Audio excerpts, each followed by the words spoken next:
So I have a pattern of behavior of Western intervention since the 1990s, promising not to do NATO expansion, bringing in Jeffrey This is a whataboutism. That's all this is. No, this isn't a whataboutism. It is. No, it literally is. It's a definition of a whataboutism. This is not a whataboutism. Something else more important was going on. But if Boris Johnson and the West hadn't taken negotiations in May, maybe your father would be alive. Whoa, dude. You think? That is so... You're being real... We're going to be talking about Ukraine today. The state of the war, whether or not NATO and the U.S. should continue to fund Ukraine, who's winning, and what that means for the region. It's a pretty broad topic, but I have no doubt we're going to get into the weeds as we go. I want to thank everyone for being here. We are going to start today with the one, the only, Brianna Wu. Give us your thoughts while I try to work out this issue. Okay? Yeah. Give me a second. Well, thanks for having me on, Wick. And this is such an important topic. You know, when historians write the story of the Biden presidency, we're not going to be talking about trans athletes or masks or anything like that. The main thing we're going to be talking about is Ukraine. That is going to be the most significant event of the Biden administration. I can genuinely be a compromise kind of gal. I can try to work with people on a lot of different issues. I really fundamentally have to question your intelligence if you are not strongly for supporting Ukraine.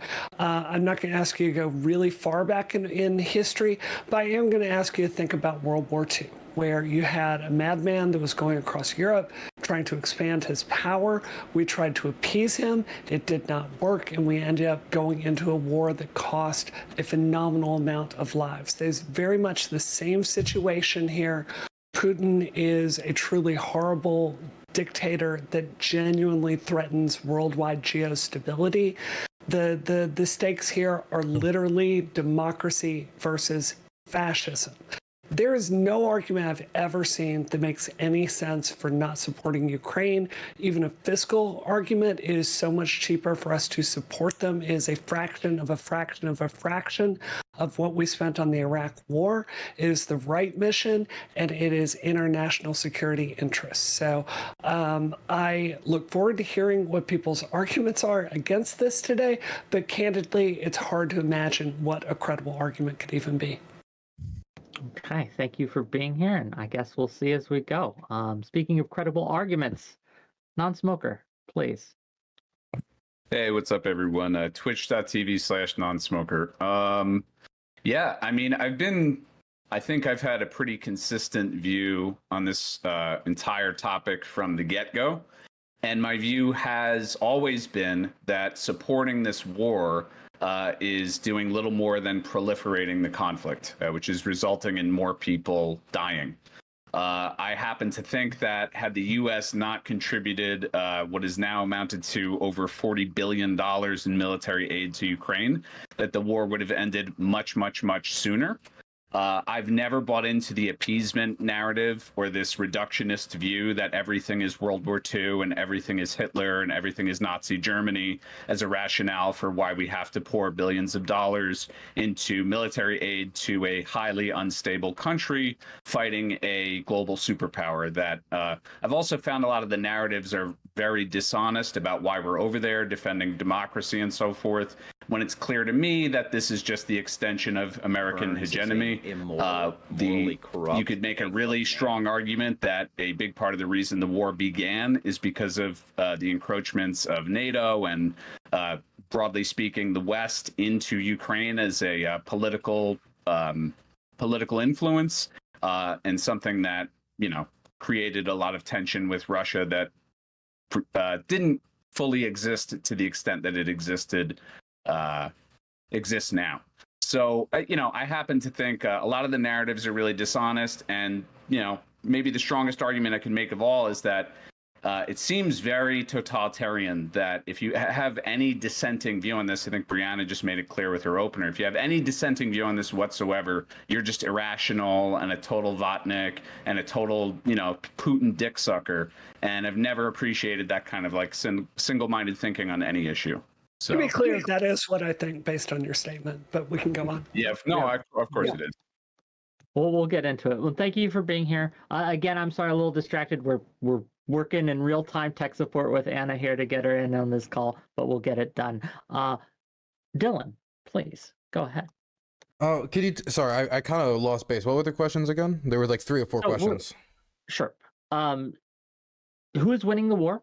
Should we continue to support the war? What are the results or for the region? What are the possible effects in the region for Russian victory or for Ukrainian victory? What does that even look like?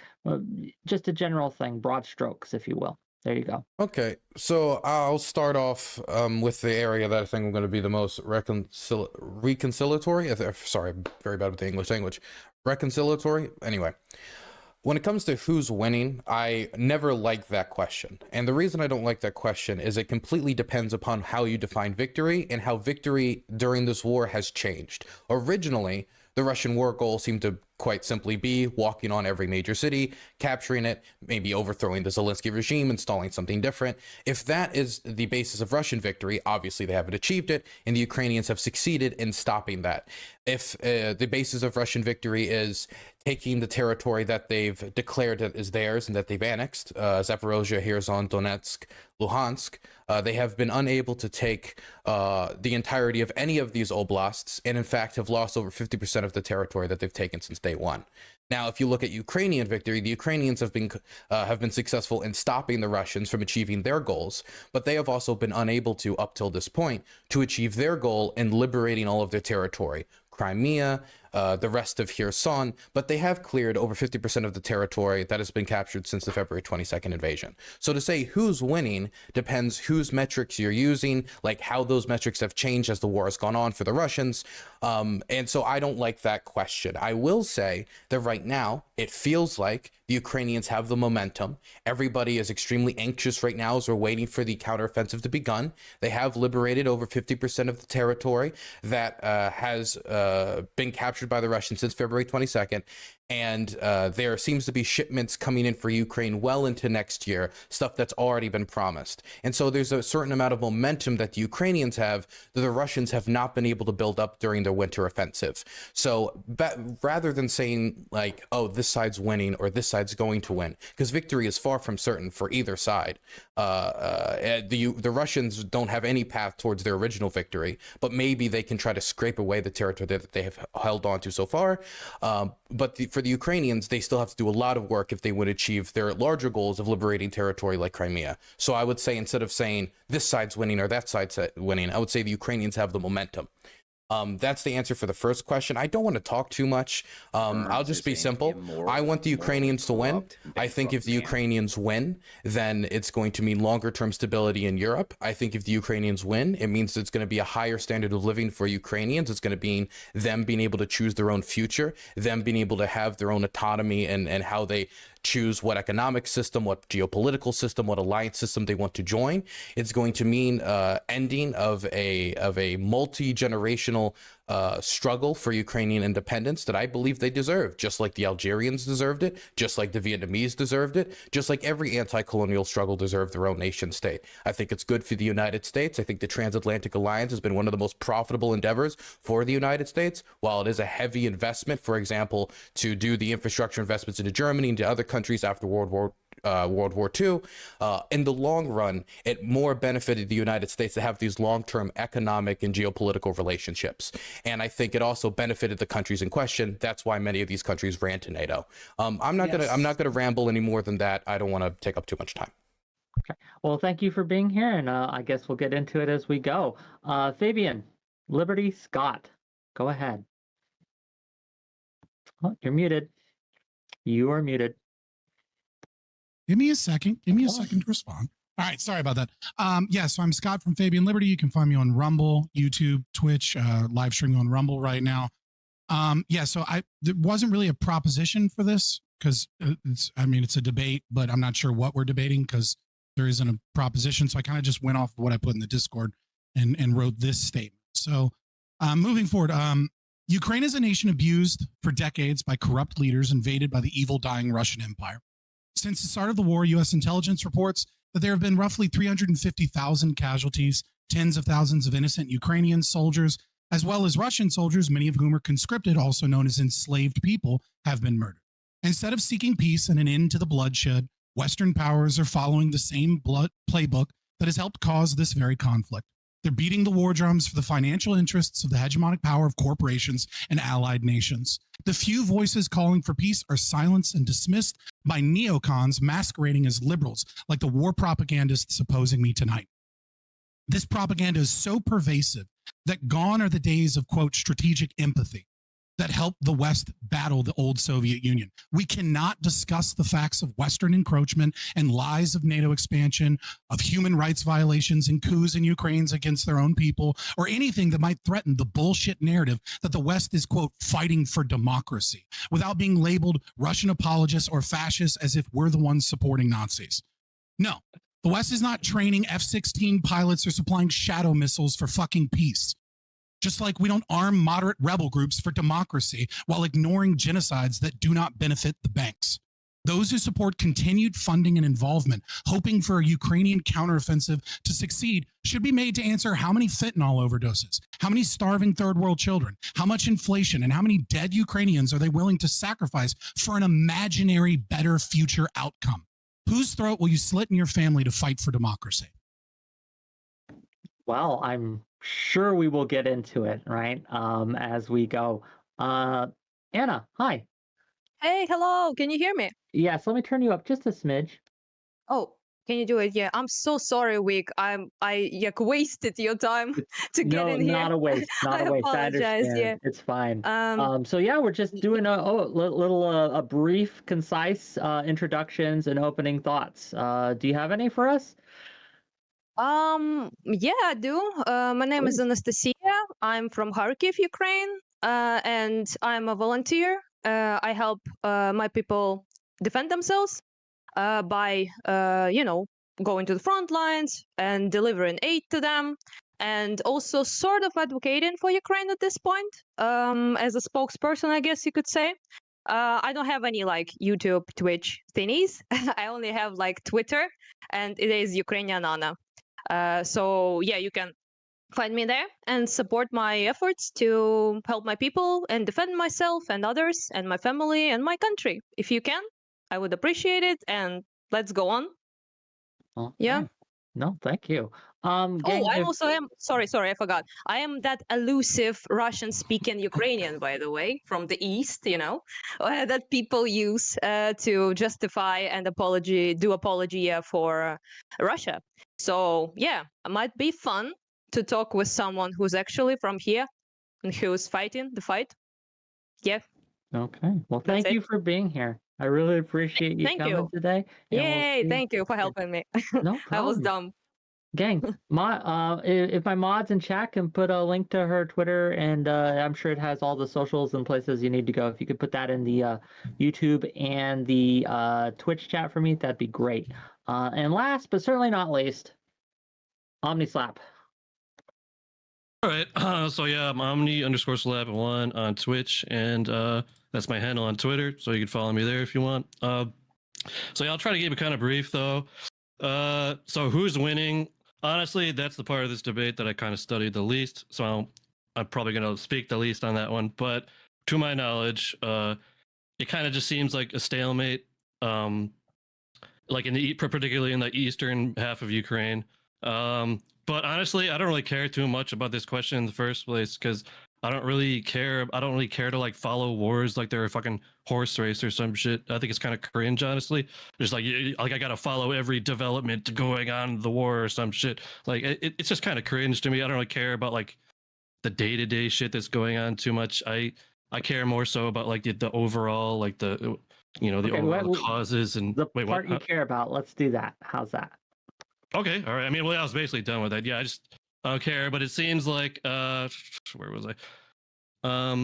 Yeah. So what does it mean for the region? Unfortunately, I think it basically just means that Ukraine, specifically the eastern portion of Ukraine, will just kind of be like a contested battleground for a long time. I mean, if the stalemate keeps up, at least. It's just kind of a proxy war between the Western side funding them and the Eastern side, which is Russia attacking them. And it's probably just going to go on like that for a really long time until some kind of peace is hammered out. I think that's just where we're headed, kind of. Should U.S. and NATO continue to fund Ukraine? Honestly, no, I don't think we should. I don't think we should have funded them in the first place, to be honest with you. But I mean, now it's a little more complicated because the war is already on, and we did like make assurances to protect them and all that.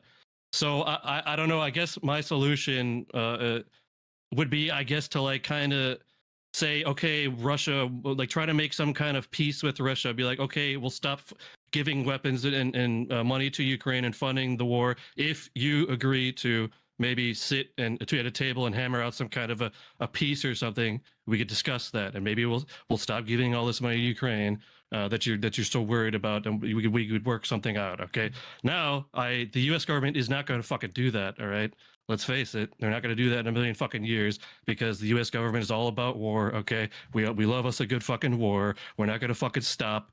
So that's not going to happen, honestly. But I'm just saying, if I was in control, that's what I would probably do. But yeah, so that's all. Okay. Well, with that, let's open it up to the All right. discussion. I want to leap on a very Hold on. point. Wait, can I just get a clarifying question? What is the first question? Is it just like a generally open panel, or is there like questions? Yeah, this is generally open panel. Gotcha. This is generally open panel. Go with whatever your heart's desire, whatever made you the maddest about what the hell this other people have said, whatever the contention. Gotcha. Well, first off, I just want to say, Scott, I will personally. Well, no, this is really important, Scott. First off, I will snort all of the fentanyl necessary for Ukraine to win. Okay, you can continue. Excellent. I want to come back to a point. You should do it. Kill yourself. I'm going to finish talking. Ooh. Can we start this today where I don't get interrupted 10 times? I would really appreciate that. Wait, I hold want to on. come back to a point that's not fucking funny. Why not? I want to come back to a point that you were making about like why people would consider people that are opposed to supporting Ukraine, why we would, I think in your very vivid analogy, think that you were Putin dick suckers were, I believe, the way you phrased that. I think the reason it comes off that way is so many of your arguments are completely ahistoric and really belie a fundamental understanding about the history of the region. I'll give you one really good example. Something we keep hearing over. No. Do you have any examples of my I'm going to argument? finish talking. Okay, everyone. I guess I'm going to have to put my moderator hat on tonight. We'll finish, then you can respond. I promise you. We will all get time. I see you too, Omni. Omni. But we got to go in at least some semblance of order so you're not all just screaming at each other. Yes, sorry, I just wanted her to back up the claim with my actual argument. You can let me finish talking like an adult. She's yelling at me anyway. Me too, I think. Yeah, fair enough. Go on. What's the deal? Go on. I'm going to start up. So one of the reasons I think that y'all come off as, frankly, dick suckers for Putin is you don't seem to have a lot of historical knowledge about the region and the way that Putin operates. Something that I hear over and over and over and over again is you guys blaming Putin's foreign policy decisions on America. And I think this particularly really belies a fundamental misunderstanding of Putin and how he operates. With the American identity, we go on about our lives. We don't need Russia. We don't need to think about Russia for our daily lives. There's just something, they're out there. What I think you might not understand is America is very, very central for Russian lives and Putin's domestic agenda there. We are the enemy that he brings up over and over and over and over again. Every single America could go out tomorrow and put on I Love Russia t-shirts, and Putin would still keep up this policy because he's so much weaker than I think people realize. And the way this comes across is he is putting these policies forward, blaming us for X, Y, Z. We are a convenient scapegoat. Now, the reality of this situation is I don't like war. I was adamantly opposed to the Iraq War and Afghanistan. I was adamantly opposed to Obama expanding Afghanistan when he got in charge. This is a war that both the left and the right are looking at objective, serious foreign policy people and are understanding this makes sense to support because the expansionism threat is real. NATO represents over 1 billion people on the planet, and Putin has pushed and pushed and pushed this situation. He invaded Ukraine thinking that would continue the Obama policies of us doing nothing in response.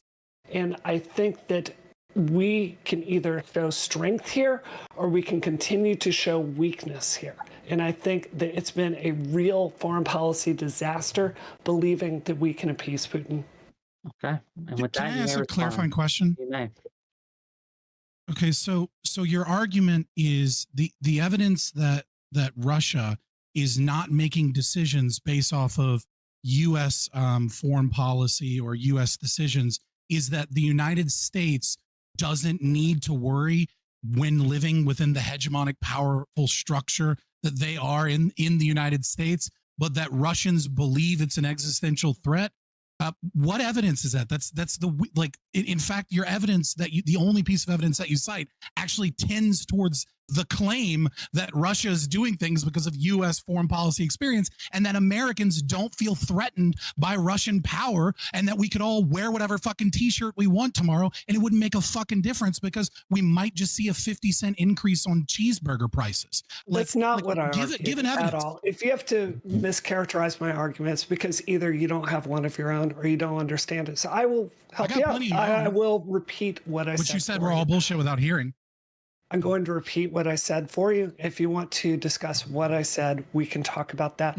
My point here is that I think Americans don't realize that Putin uses the United States as basically a villain, the same way that Republicans are using trans people right now, for instance. It's a convenient enemy to point to and to blame for XYZ, so you're not thinking about all the domestic power issues. It's a vector to his personal power. So I do think that you're correct that there's a sentiment in Russia that this has been whipped up and made them very afraid of us. But I think that you cannot blame the expansion into Ukraine on the United States. Putin was going to do that because it solves his domestic problems. You definitely can. Go ahead. Okay, wait. Can I ask you a question? The U.S.'s fault. Like, it's a univariate analysis, and you just restated your piss poor logic. Did you? Yeah, Anna, I want to give you some space here. I know you're new to the panel scene, so I want to give you a little space here to have a say. Go ahead. So you guys, I know Americans, right? All of you, right? Mm-hmm. So you talk about America all the time. Makes sense, you know? But the actual reason of that invasion and slaughter of Ukrainian people is imperialist expansion. It's pretty simple. You guys, I think you're leftists, right? So you supposedly should know about that thing. Maybe colonialism, maybe heard of it, maybe not. I'm not sure. But the thing is that Putin's dream, long life dream, is Soviet Union 2.0, or another version of Russian Empire, whatever it is called, Russian Empire, Soviet Union, modern day Russia, same shit, nothing changed. So for him, of course, Ukraine was the easiest target. He thought so, at least. And next be Georgia and Moldova, which he already annexed and invaded previously, before 2014 Ukraine. And of course, people are worried about countries that are part of NATO as well, that were occupied by Soviets previously, such as Baltic countries, for Lithuania, Latvia, Estonia, whatever the fuck, right? Poland, obviously, as well. But I personally, it's just my opinion, but I personally think that he would never, because NATO. But on the other hand, countries like Moldova and Georgia are not part of NATO and already have a precedent of being invaded and annexed and thousands of people being killed. Russian imperialism is just, as any other imperialism. Only difference is that they actually do, in fact, invade and annex territory. So, yeah, also genocide people, obviously, but that's another story. That's something that colonizers tend to do. Yeah, And so none of that is true. Yeah. None of what you just said is true. It's Okay, one at a time. We'll go Avi, see? then we'll go Smoker, then we'll go Fabian. Never invaded Moldova, never invaded Georgia, never invaded Ukraine. I'm not talking about that. All right, I'm talking about Ukraine specifically. What is bullshit then? Ukraine is bullshit. So to say that this war is just because of Russian expansionism, no, that's just fucking dumb. That's just bullshit. It's not. All right. There And were several like, other reasons, obviously, but you know, this is the main one. Yeah, we're talking about. yeah, what do you think those are? Could you tell me then? What are those Well, other reasons? pretty much, pretty simple, you know, dude. Basically, this is something that Putin did for quite some time. For Russian fascism ideology, being at the top of Slavic food chain, so to speak, is one of the most important things for them. The so-called pan-Slavicism, they need to have Ukraine and Belarus for that, to pretty much maintain Slavic majority. And one of the things they want is to keep us in their sphere. And since pretty much 2014, it has not been working very well for them because of the Maidan revolution and a general idea of young Ukrainian people, and not young, many Ukrainian people, to go towards the, so to speak, European Union and Western sphere, which have been, as a result of that, we have been punished pretty much by, as they tend to do every time historically. Each time Ukraine tries to establish themselves as an independent, truly sovereign country, we get pretty much this type of treatment, whether it was communist occupation of Kiev after a Russian Empire dissolvement, whether it was any other situation. But this particular one is just 21st century one. And yeah, they obviously don't want us to be anywhere near Western sphere.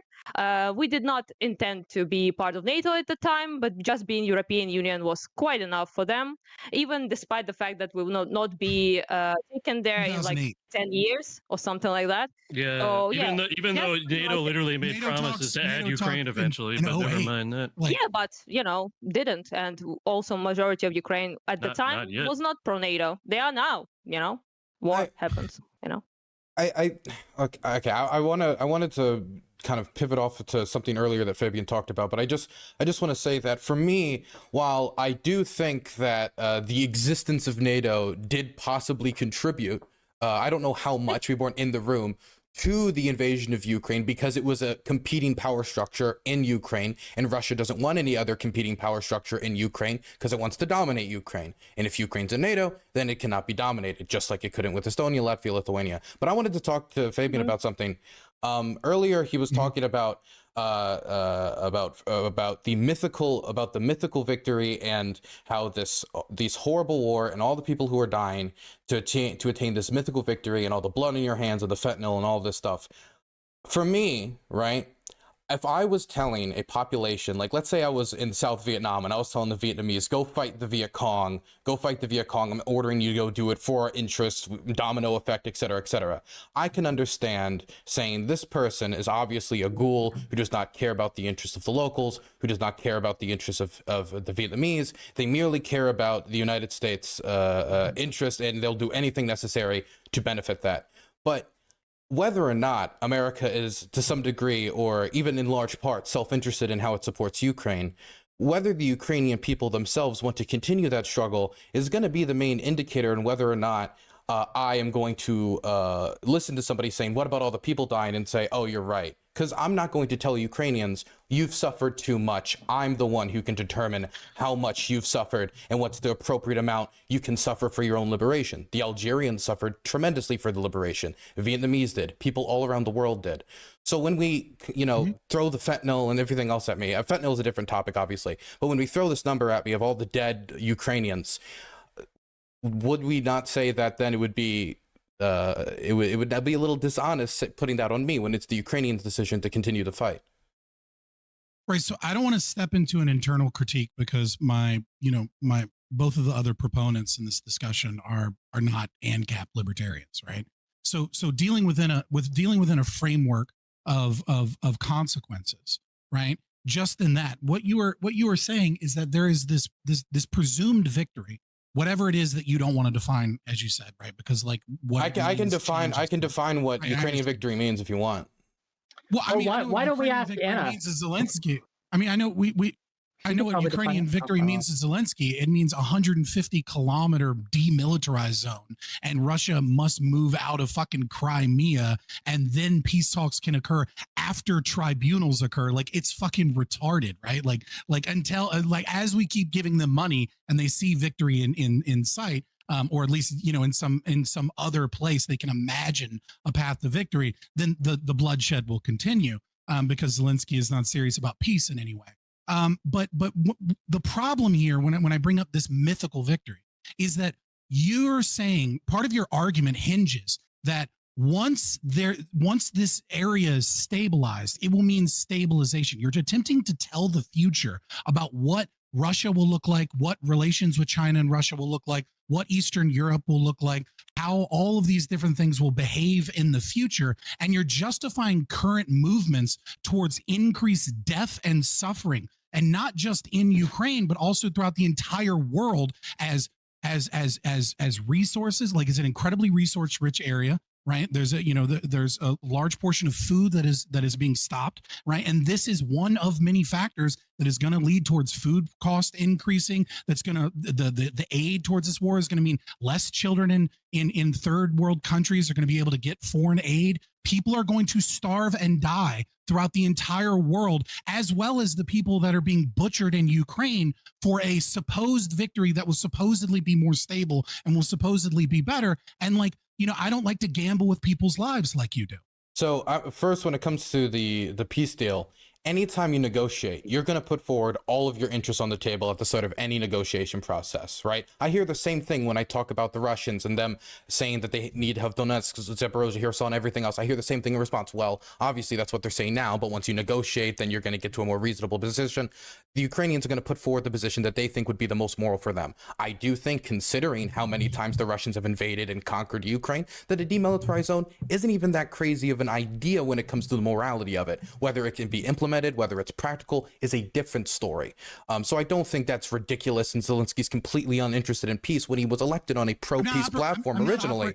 And he engaged in negotiations on the moral framework. That argument is operating on whether or not the person is realistic about their demands. Zelensky is not realistic in any way, shape, or form about his demands. And because of this, peace talks cannot go forward. Do you believe that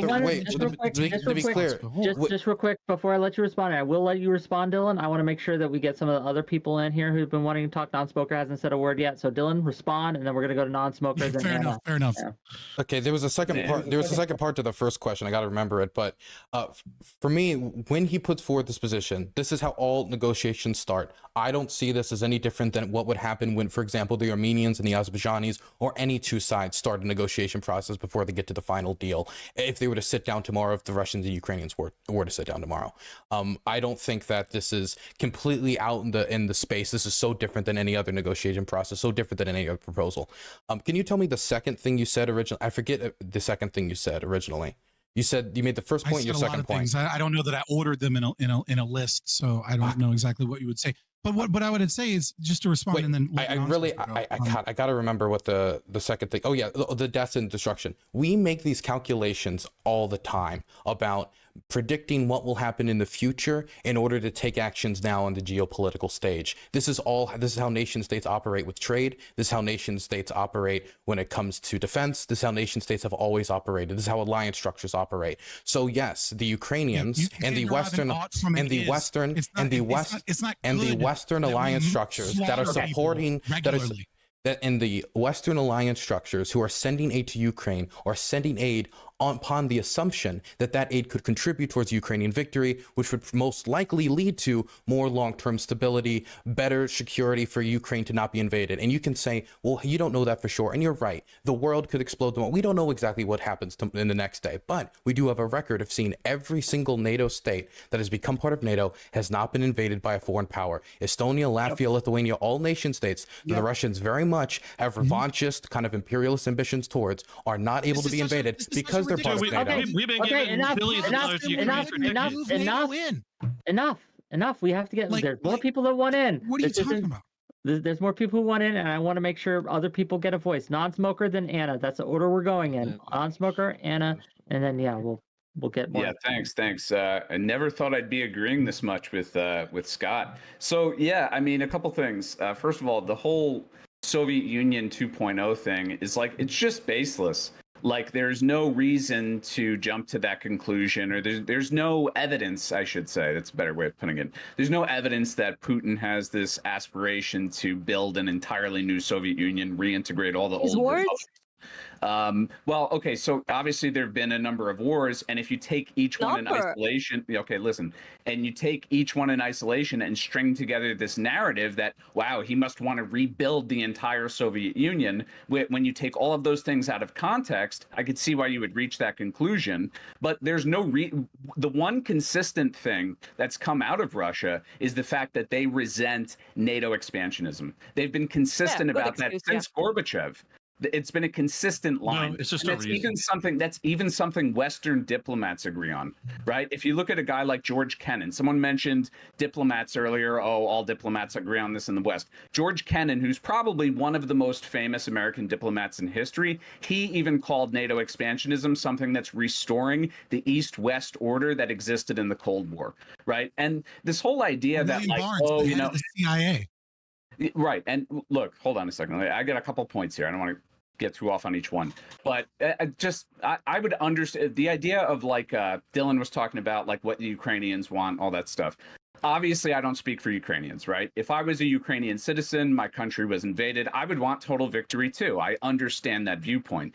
But when we say what the Ukrainians want, at least when I'm referring to it, I'm talking about the government of Ukraine. And the government of Ukraine is completely beholden to the West, because they rely on the West to have any chance in this conflict, right? So they're going to keep fighting so long as the West allows them to. And that's just how it is, to the last Ukrainian. And it's a tragedy. It's horrible, right? Wait, can I ask you a question? Would you apply this standard consistently? For example, all the movements the Soviet Union supported in Africa against, for example, French colonialism, British colonialism, Portuguese colonialism, that was part of the foundation that led to colonial powers being pushed out of Africa. Would you have made the same argument of, like, well, you know what, you're actually adding to the death. These are nuclear powers. These are strong powers, powerful forces. You can't really defeat them. You should negotiate. Maybe you get half your country. You should negotiate. Maybe you get a third. Like, would you apply the standard consistently?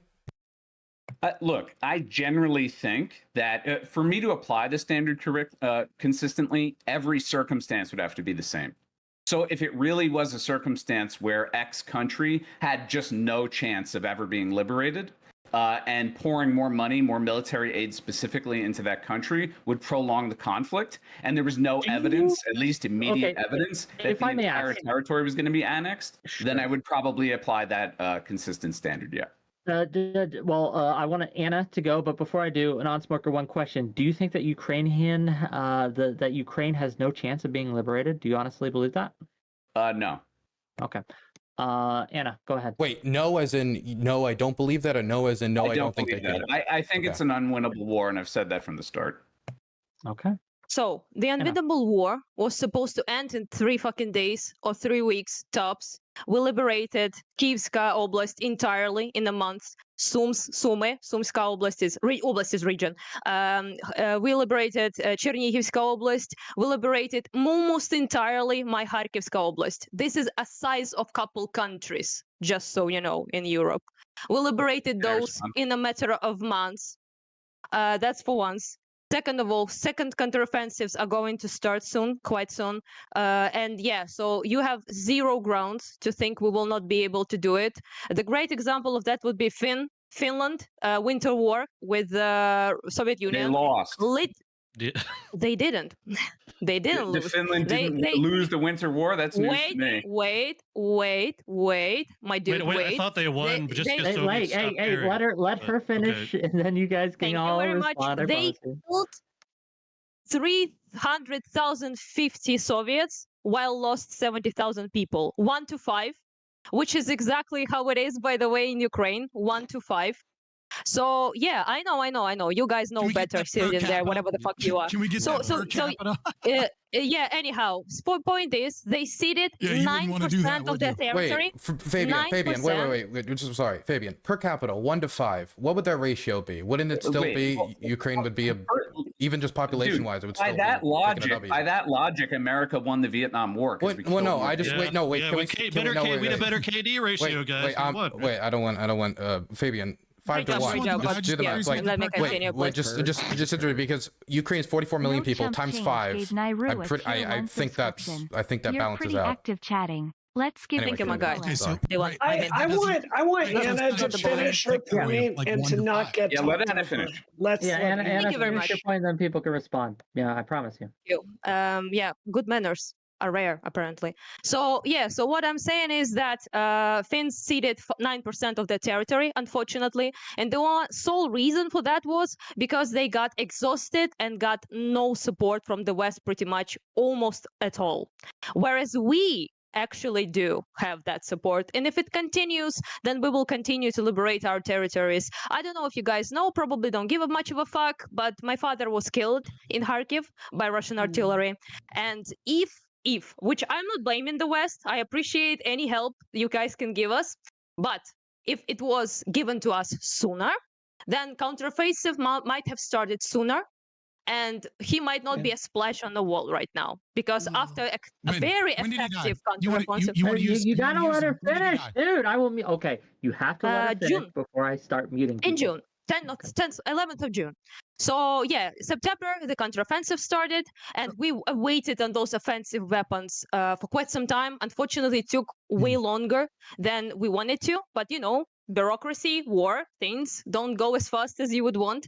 So yeah, after those counteroffensives, my city, me in particular, is not getting bombed anymore. So I very much thank you, Western allies and not Western ones, for providing that help, because instead of getting shelled 10 times per day, it's now like maybe 1 time per 2 week or per 3 week, which is by my standard is almost peaceful, you know. And all people don't okay. longer die Another 10 point. 20 people per day. So this is your direct consequences of the West and also Asia, by the way, giving us weapons and defensive air defense mechanisms such as Patriot systems that provided safety for Kyiv quite a bit. Unfortunately, Kharkiv does not have it, but they are no longer attacking Kyiv with Kinjal pretty much at all, which Patriot seems to be dealing with pretty well, which my guy Dylan, you know, hello, much more safer than before, which I appreciated. But overall, yeah, this is what we need. What we need is support, not to cede that territory, 9% that Finland was forced to cede. But if you don't consider Finland being this size, fighting off the army of 1 million fucking people, a victory, then I don't know what to tell you. That's victory in my book. Although I would I know what to prefer tell not you. to cede anything. It's Yeah. because they stopped I know what caring to tell because you something real else more quick, important was going on. But If Boris Yeah, of Johnson and course, the yeah. West hadn't tanked negotiations in May, maybe your fucking father would be alive. Whoa, dude. Oh, you think? Dude, that is so. Yeah. You're Can I- being Could've a actually real stopped the war. It's asshole. fine. You're being Silly that dude, you know, is happens. so fucking. Can we not? Yeah, Yeah. can we not make light of that? No, Yeah, no, I no. don't If people, know. if people are That's going to fine, bring, that's if fine. people are going to bring their dead family members in, and then they give me a date after the West caused the war to continue and Dude, could have this fucking is stopped the war. you No, are it's not being the West. It's I Russia. do deranged. care You know, that your This fucking is dad Russia. so Russia. inappropriate. fucking Enough. directly This is contributed to it. deranged. Okay. Enough. The How is that problem, We direct? have the to. problem, the We really have Oh to. my God. Fabian. Okay, Oh, so because I'm not there's engaged in the emotional Father, you argument know? that I'm not All just right. like, well, There's- You're fuck, being oh, an my dad's asshole, dead, and fuck you Okay, it. know you're enough, being an enough. asshole. I do Enough. not All of you, condone. let's reset. No, the West Stop. that keeps fine. causing fucking death and suffering Okay. is being an Wick, asshole. Wick, And the there's Russians no, that no. are fucking moderate, killing people are man. assholes. Look, No, I'm my dude. It's okay. we're It's okay. letting Don't it worry. go. It's Right? Russians who I killed my muted father. him. Right? I want to reset you. the It's all right. the board. I understand. Let me handle it, please. Right? Sure. Okay. I wanted to let Anna finish. If she has finished, I wanted to let non-smoker and Omni respond, and we'll Just a unmute little you in bit, a okay? moment. I mean, yeah, go ahead. Just a bit. Pretty much that's all. So we need those weapons to liberate ourselves. Of course, it is very important for continuous support. But every soldier, every single one, and I talk with a lot because I'm a volunteer, I go talk with them, you know. Every single one of them says that even if the weapons and aid cuts off completely, entirely, they will continue the resistance and the liberation of Ukrainian people, because for us it's a war of survival. For us it's a war of liberating ourselves and preserving our identity, and also protecting other people such as Georgians and Moldovans, and the safety of the Eastern Europe overall. So we are pretty much the, you know, the bridge and that they should not cross. And to be quite honest with you, I would obviously be super terrified, and it is depressing and kind of terrifying to know that people can cut off aid to us at any given time. But other than that, I just think that this will cause way more death of my people, but my people will continue to fight regardless. So, it's up to you, I guess. You guys decide. You're Americans. You vote or whatever the hell you do, right? To decide what if your politicians will do us, any good and commit to the, I guess you could say, treaties and agreements we made. But for Ukrainians overall, it's just the question of how hard it will be, and how much time it will take and how much blood it will take. And for how long our cities will be in villages will be occupied, which every pretty much village and city we liberated has seen mass graves, torture, prosecution, imprisonment, which I saw, unlike all of you, with my own eyes. So so every day that passes that we don't liberate our people is the day they suffer under occupation, and no Ukrainian in their sane mind will leave their people to suffer that fate that people suffered in Izium, in Bucha, in Hostomel, in Irpin. So for us it's just unnegotiable. We either are fighting, like you said, to the last Ukrainian, or we winning, and we would appreciate some help in winning for sure. I wanna let Omni and Non-Smoker respond to that, and then I want to let Wu in, and I want to let Dylan in, and that's the order we're gonna go in. Okay. Go ahead. So I mean, like, here's the thing, all right? Like, if everything that Anna is saying right now, yes, it sounds, true and like correct, but that's only if you are talking about after the war already started.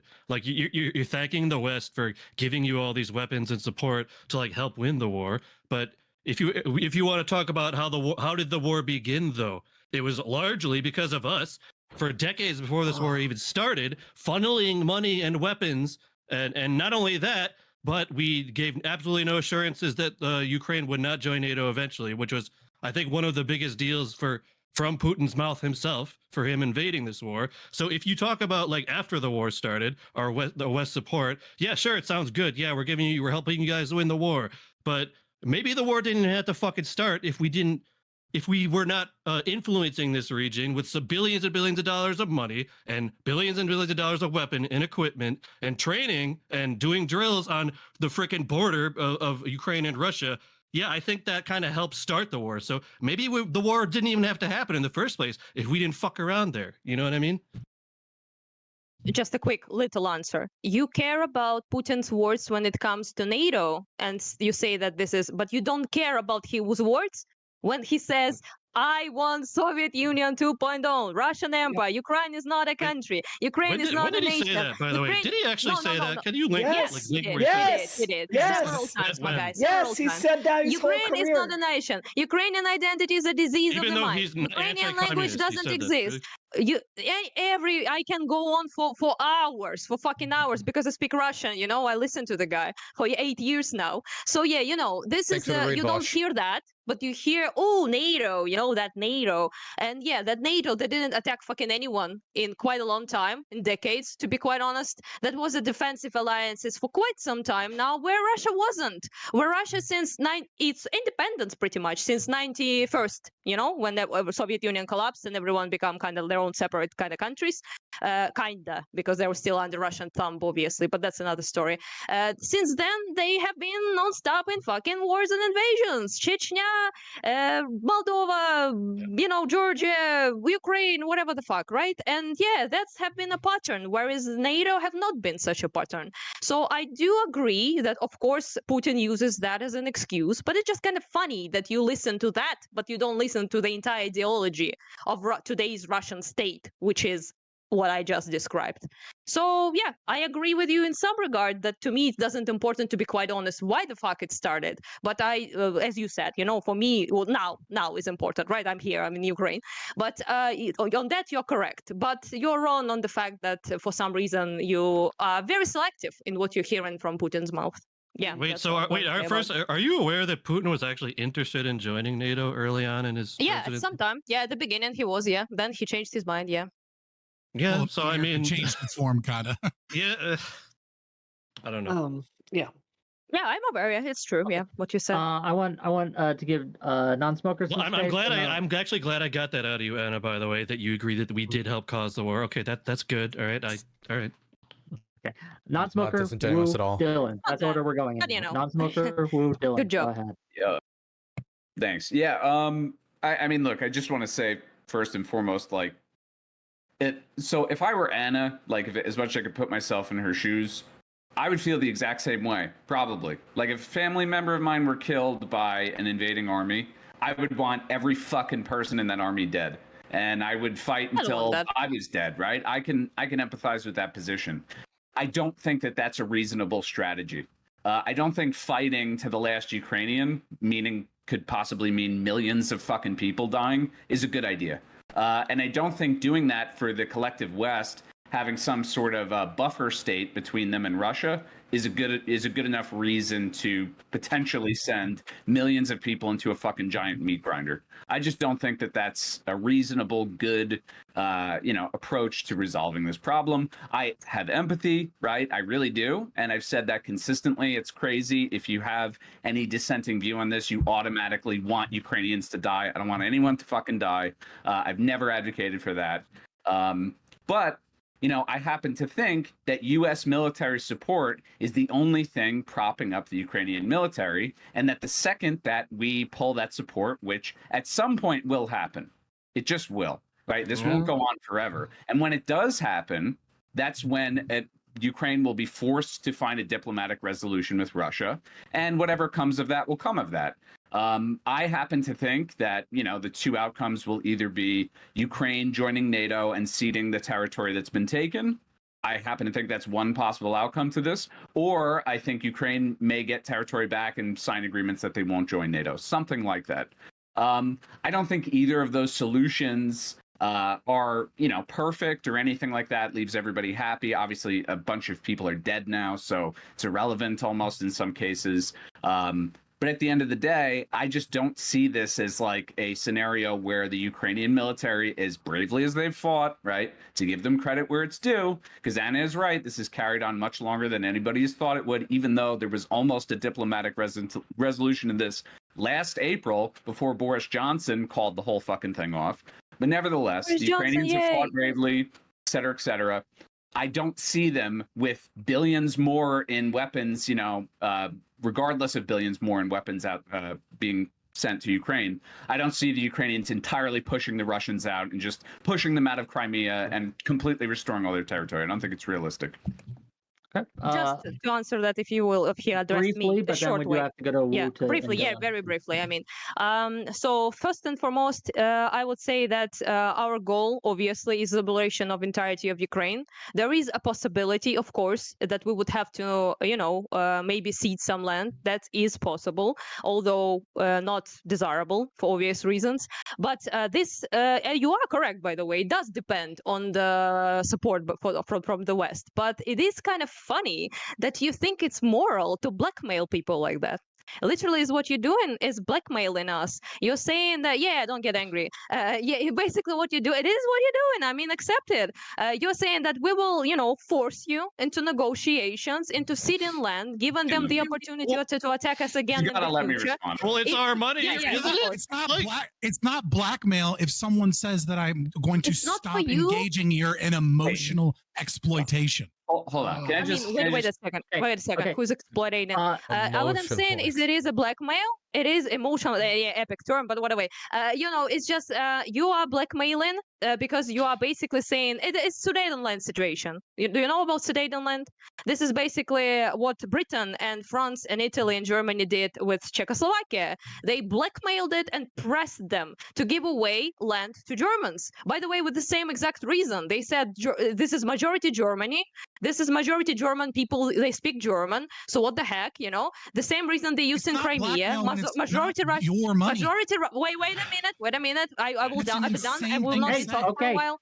Yeah. Anna, finish briefly, and then they do have to respond to this. So they did the same thing there. By the way, they said majority German. Who cares? France and Britain pushed Czechoslovakia, blackmailed them, and pressed them to give away territory to Germans. Germans said, "Of course, we were not going to invade entire Czechoslovakia. No fucking way. We will stop."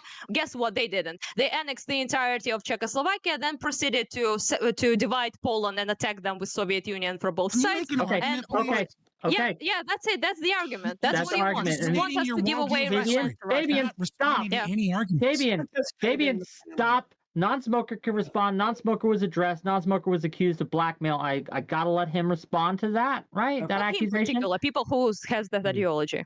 Yes. Yeah, And then not- and I don't then think and then he's we'll a move blackmailer. on. Right. Yeah. I just wanted to say I'm not blackmailing anyone. I'm not, responsible for the flow You're of not this a fucking politician, money. obviously. But what I do want to say is if anybody's guilty of blackmailing anyone, it's the people in my fucking government. Because of course they're giving this aid on conditions. Do you not understand that? Do you think that we're Yeah, no, doing that's- this for yeah. goodwill? Do you think No, that we're doing of this course. to help Ukraine? That we really care about Ukraine? No. Because that's a Help total Black- bullshit I'm narrative. you know? We want to have a buffer state. That's all we give a fuck about. That's all that's ever No. mattered to America. And I've That aligns with our interests. I've always resented that line that like when I debated Dylan, which was almost a year ago, he had said, we're helping out a budding democracy, like when the French helped the Americans in the American Revolution, which is fucking insane. It's like, It's true. dude, the fact of the matter is we're not in this because we think Ukraine is a budding democracy. We're in this because we think Ukraine is an incredibly fragile country, right, with a very corrupt ruling class that can be easily manipulated. And if it wasn't us manipulating them, it would probably be the Russians manipulating them like they had been doing. Right. And we also want to take Russia down a peg through them, by the way. That's another reason we all want to take Russia down a couple pegs because we don't like Russia. Okay. Russia bad. We're going to go Good to way. Good we're gonna get job. back on- Unlike them, you know? We're gonna get back on Yeah, track. fascist fucks. We're gonna go to Wu and then we're gonna go to Dylan. All right.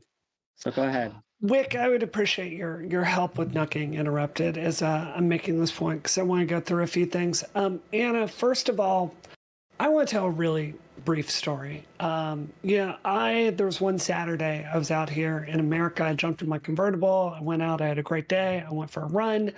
Went and got like a McDonald's hamburger. And I come back home and you'd responded to one of my DMs showing me pictures of Russians literally sabotaging civilians' apartments with mines and showing me some evidence of war crimes. And I just think as we're doing this panel, I really think it's important to show Anna some respect. And I think making cynical remarks about her father, I don't think that's an appropriate way to behave. I'm personally very sorry you went through that. And I think you deserve better. I'm sorry for that. I want to come back to a meta point that I feel has been made on this panel over and over again.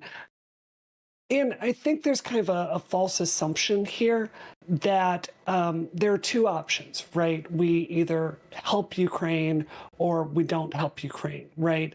And I'm fully willing to cede for everyone here on this panel, there are enormous downsides to us supporting Ukraine, right? There's definitely increased geostability, decreased geostability there. Putin has repeatedly threatened to use nuclear options. Like, there are real downsides here. I think the difference in our perspectives is I make an assessment that's about 4 steps down the line. Because we tried this in Obama when we made the decision to do nothing when Putin came and annexed Crimea, right? We tried appeasement, we tried sanctions. Putin put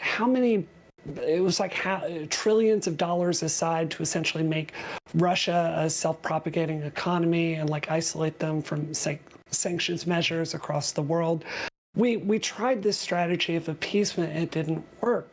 So the assessment that I make is where we're going to be 1 year, 3 years, 5 years from now is that Putin has said over and over, he does have this dream of restarting Russia. He is weaker than I think people give him credit for. And I think the way he's trying to appear strong and keep power, so frankly, people in his own government don't murder him, is I think it's going to end up pushing into these other countries, which is why everyone's in a rush to join NATO. So I agree with y'all that there does need to be an adult discussion at some point trying to bring some peace to this situation. And if you're anti-Ukraine, I'm not. But the truth is, political support for Ukraine, unfortunately, is weakening in Germany and it's weakening here in the United States. There is going to be a day where that happens and there's going to be there's going to be a negotiation one way or another. So I don't think there's this choice that's going to be a forever war, or we have to just pack up and go home right now. I think y'all are making a very faulty assumption about what the consequences are if we do nothing. And I think that's really understated here. Dylan, So I was called out directly. Can I respond to this? briefly. Yes. Yeah. So in terms of you apologizing for me, fuck off. But mostly, if someone is going to bring up the fact that their father was killed, and then I ask for the date, and they give the date after Boris Johnson and the West tanked negotiations that would have saved that person's life, then yeah, I'm going to fucking say it. I'm not going to bring up information I have about family members beforehand, but if you're going to use it as a means to support your argument and then say it's off limits, the thing that you brought up into the panel, no, I want your dad to be alive. I want other people to be alive because I'm against fucking war. Okay, it's not off limits. But we are going to litigate this. This is not the debate, right? Yes. So I didn't kick you because it's not an off limits thing. But again, this isn't the debate. We're not going to debate about someone's dead father. Okay? Oh no, I got 20 other things to go and debunk everybody, but it's Dylan's turn. It is Dylan's turn. And Caps and Optics, name a better duo. I think earlier somebody said or they a little bit like ha-ha'd at the idea that the Russians want to rebuild the Soviet Union. I don't think the Russians want to rebuild the Soviet Union as a communistic dictatorship or something like that, or Marxist Lenin to say they don't want to do that. But I wouldn't blame anybody for thinking they would, considering how much they use the symbology of the Soviet Union, how much they praise the Soviet Union. But Vladimir Putin is very much an adamant anti-communist. But the Russians have been pretty open when it comes to at least internally, when it comes to their foreign policy establishment, and when it comes to books that many of members of the establishment has written, and that their foreign services talked about, that they want to dominate the post-Soviet sphere. They want to dominate in Belarus. They want to dominate in Kazakhstan. They want to dominate in Tajikistan. They want to dominate in Ukraine, Moldova, Romania, Estonia, Latvia, Lithuania. These are all states that they want to dominate in. Now, domination doesn't necessarily mean invading and conquesting and like taking like the villages and burning them to the ground. It could. So do we, but wait, hold on. We want to dominate them too, by the way. So you're forgetting that. Like, you're just Russia. We don't want any influence in the region, I guess, according to you. Well, usually that's weird. Usually how it works is if a country says, I want to do a trade deal with you, you can say yes or you can say no. It's not usually you do a trade deal with us, or we're going to use economic coercion to stop 25 to 50% of your trade. And you know what? On top of that, we're maybe going to invade you if you do not enter our economic union. That's something that I draw the line at. Nation states are allowed to have trade deals and joint alliances, but I do draw the line at invading somebody for their economic resources. I think it's wrong when the United States does it. I think it's wrong when Russia does it, and I think it should be corrected. As for I don't want to go back to Anna's father, but I want to talk about the ideas behind it. What you're saying, Fabian, is dependent upon the idea that number one, that the negotiated settlement that was talked about at that time would have stopped the violence, that it would have stopped it, and then, you know, everything would have been fine. Violence wouldn't have flared up again a year from now. No. When we have seen time and time again that this keeps getting kicked down the road when it comes to the Minsk Accords, when it comes to any number of negotiations where they don't deal with the fundamental issues, they don't deal with what's fundamentally at stake here, and it just kicks the violence down to another generation of Ukrainians. And so instead of it being Anna's father, it'd be somebody else's father 5 to 10 years from now. And so if I am of the idea that we should be dealing with this now. Is there not? But let him finish, and then Bobby a 0+ chance when it is intentionally do whatever the fuck you want versus a 0+ chance versus there was a chance. It's not. My argument doesn't depend upon the fact that when the negotiations were intentionally tanked, that means that the negotiations would have gone well. My argument is they can't go well if you intentionally tank them. Well, you're saying about intentionally tanked. Let me answer your question. What was the security guarantees, the concrete security guarantees that Ukraine would have gotten out of that negotiated settlement? None. Well, I mean, Putin wasn't even involved yet. There was no concrete security guarantees in the proposal. There was nothing. Yes. Why if there's no concrete security guarantees for Ukraine in the proposal, why should they accept it? What could stop the Russians from saying, sure, yeah, I'm in favor of peace? Then they lick their wounds for a year because they fucked up the early invasion and launch it again once they're prepared, and the Ukrainians will not have the element of surprise in the Russians being, you know, the Russians. Again, Putin wasn't even involved yet. Nothing had been signed. Like you're saying, what was that hadn't been hashed out yet? What? So there was no security. So what was the security guarantee that they were going to? So there was no security guarantee in the proposal. So how was it? Wait, it's shot down. What are you talking about? So you're telling me that this was shot down by Boris Johnson? We're ongoing. So to be clear, it was shot down by Boris Johnson, but it also wasn't far long enough to even have any security guarantees, if it was going to have that in the first place. Again, there's a 0+ chance, right, that the war could have ended. When you intentionally tank them and say we're not going to negotiate, we're going to fund this war, then obviously negotiations end and the war continues. The idea of like debating the technicals of the ongoing peace negotiations is fucking stupid. What? They weren't complete. So if you're just saying that negotiated settlement didn't work, it didn't go through, it didn't finish because Boris Johnson said, I don't like this. And a bunch of other people, by the way, said it doesn't like this. It wasn't just Boris Johnson. There were objections from the Ukrainian side as well. And because of that, now we're supposed to say that this was the one chance of peace that was dashed. There was a million different interactions with the Turkish ambassadors and other ambassadors where there was a million different interactions where they could have accepted Russian demands, but the Russian demands were too maximalist. They were too absurd for not only Western alliance structure, but for the Ukrainians themselves.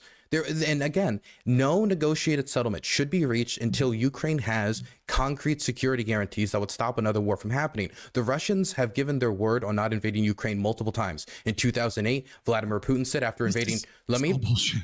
This is not bullshit. When the Russians invaded Georgia in 2008 and Vladimir Putin was asked about Ukraine, he said there's no ethnic issue in Crimea, there's no ethnic issue in Ukraine, and we're not going to invade Ukraine. When 2014 happens and they finally do invade Crimea, they say they're not doing it the entire time. In the lead up to the 2022 invasion, they say they're not going to invade, they're not going to invade, they're not going to invade, gaslighting us the entire time, trying to negotiate while also at the same time they're not invading, which is kind of hard to do in and of itself.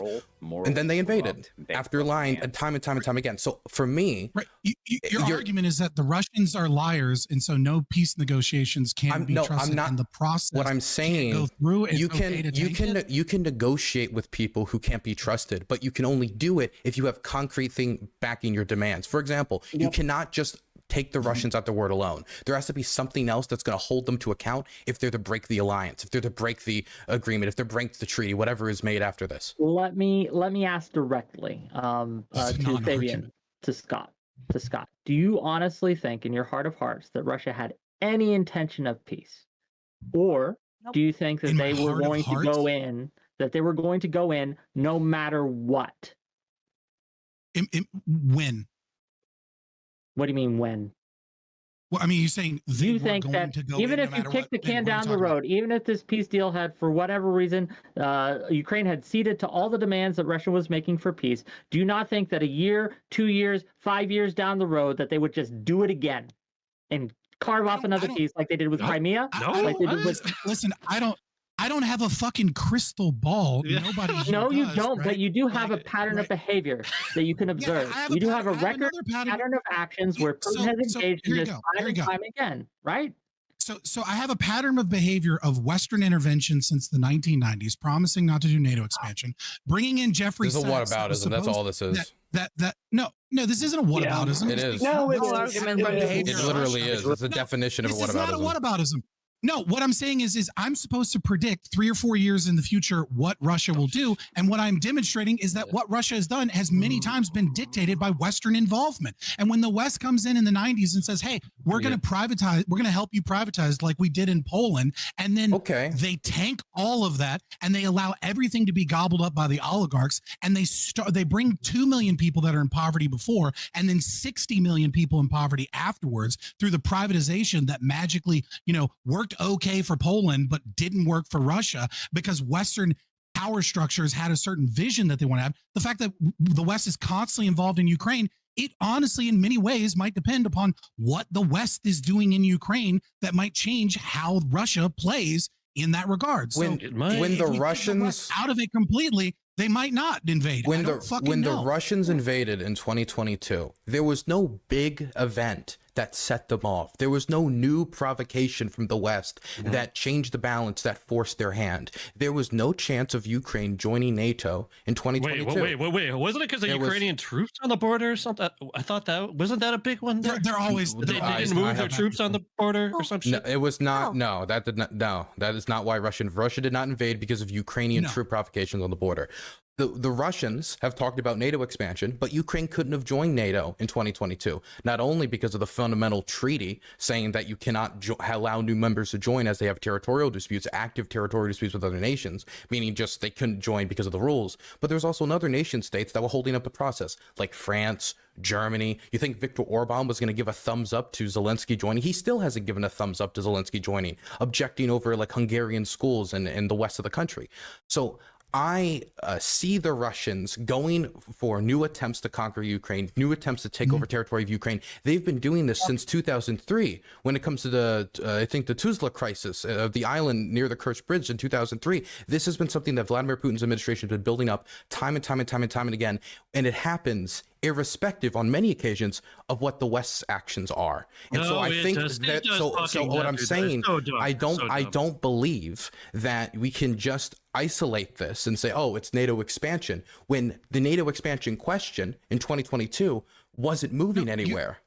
Okay, I want to give. Also, by the way, stop. I gotta say, I waited a very long time. I have so many notes. I want to say one more thing. I also want to respond to Omni and a bunch of other people. We do want to respond to one more get more thing. people in on this discussion. Also, but yes, briefly, go ahead. Just even if the war ended during that Boris Johnson negotiation, or let's say a negotiation months after, that doesn't necessarily mean that death stops. We have seen the Russians engage in quote unquote cleansing operations, their words, not mine, in the Kiev Oblast, where they went door to door, finding military age males who are in some way associated with the government, in some way associated with maybe Ukrainian nationalism or some other ideology or something pro-government, pro-Zelensky. They took them outside and they shot them in the back of the head, dumped them on the side of the road. The reason why they were so blatant in it is because they expected to win.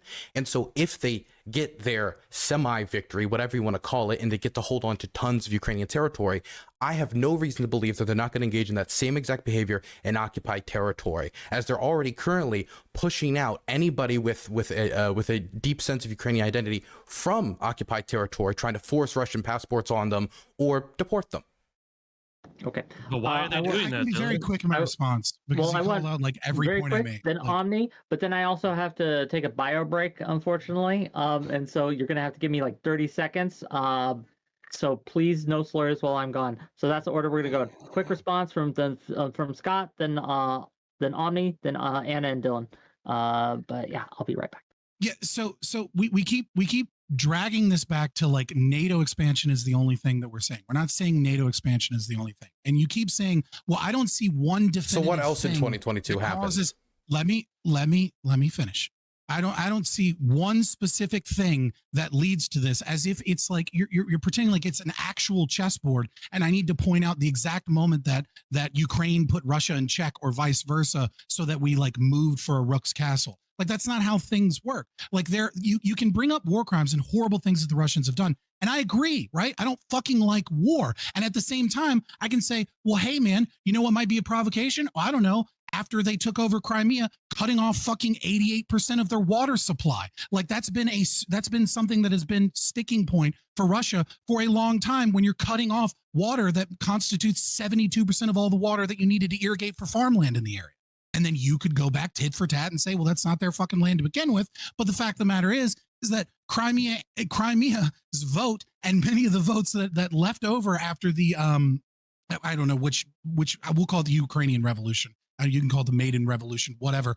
Unconstitutional votes. I mean, there have been tons and tons of corrupt things that Ukraine has done that aren't necessarily direct provocations, but these are this is an instability and corruption in the region, with two powers playing and vying for control over this resource-rich area, and it's the Ukrainians that are getting fucked every time. And I want to stop that, not fucking continue in the name of defeating Russia. So Yeah. I just want one last thing, and since Wick is gone, oh, never mind, Wick's back. I can't. I'm back. I just. She's back. Okay, where are we at? Fabian just went. We're having a we'll panel just- about Russia and Ukraine. Yeah. So just quickly, Fabian, my point is violence doesn't end when the war is officially gone into peace. When World War I ended, a lot of violence in Europe continued all across the continent through the Freikorps and all types of other stuff.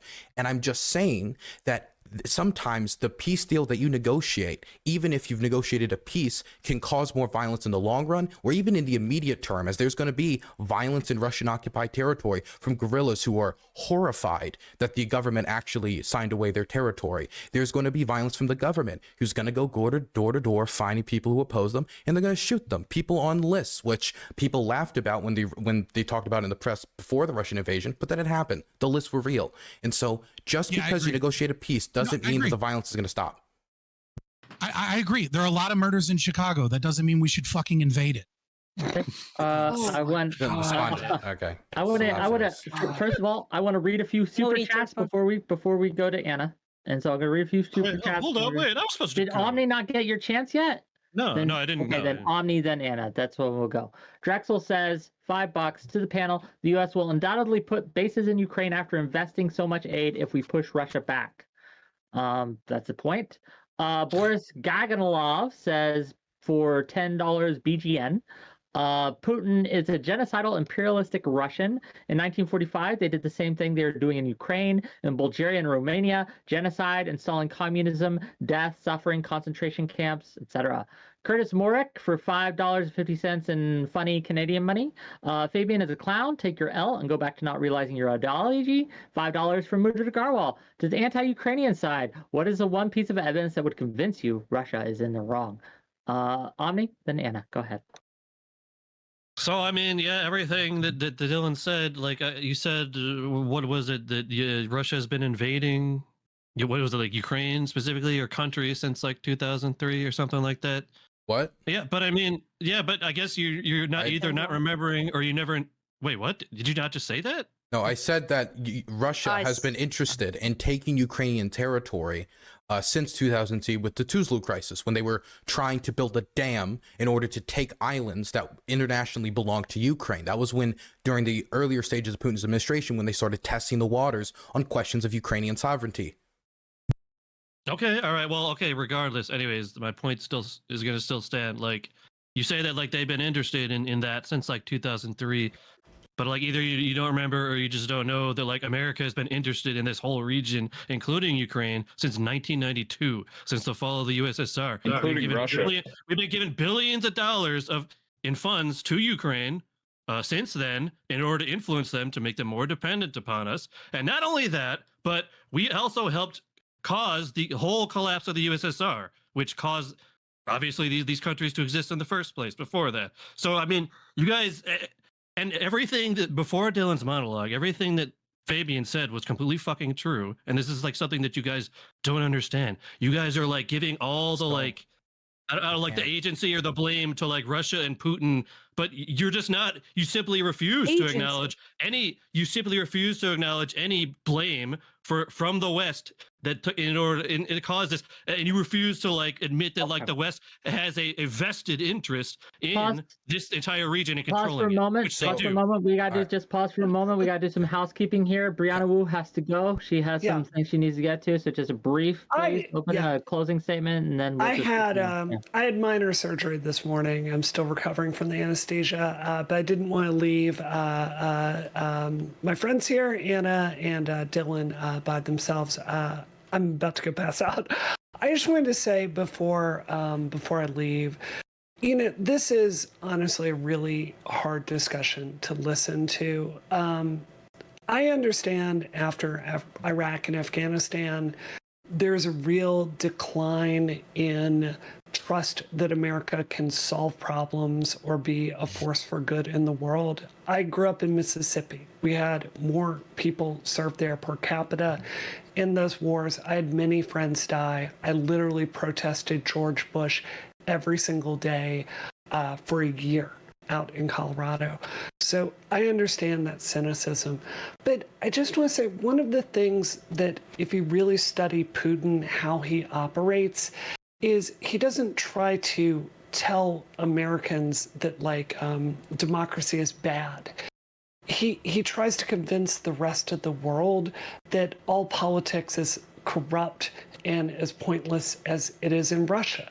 And I just don't think that's true. Just because the boomer leadership in American politics profoundly fucked this country up, that doesn't mean that every single choice going forward is going to be like that. I do think the choice to support Ukraine is the right one. I think there's a reason both the left and the right agree on this. And Anna, I want to let you know, as we're going into the 2024 cycle, I'm going to do everything I can to make sure the American people understand what's at stake. So thank you. It's been a pleasure being here. Yeah, I hope you feel better soon. Thank you for coming as long as you can. Really appreciate it. So Anna, we're going to pass the mic to you. Oh, wait, but can I respond to Omni about what he said? Yeah, Dylan, go on. So I didn't mean to imply that 2003 is when the history of American or like Russian relations with Ukraine began.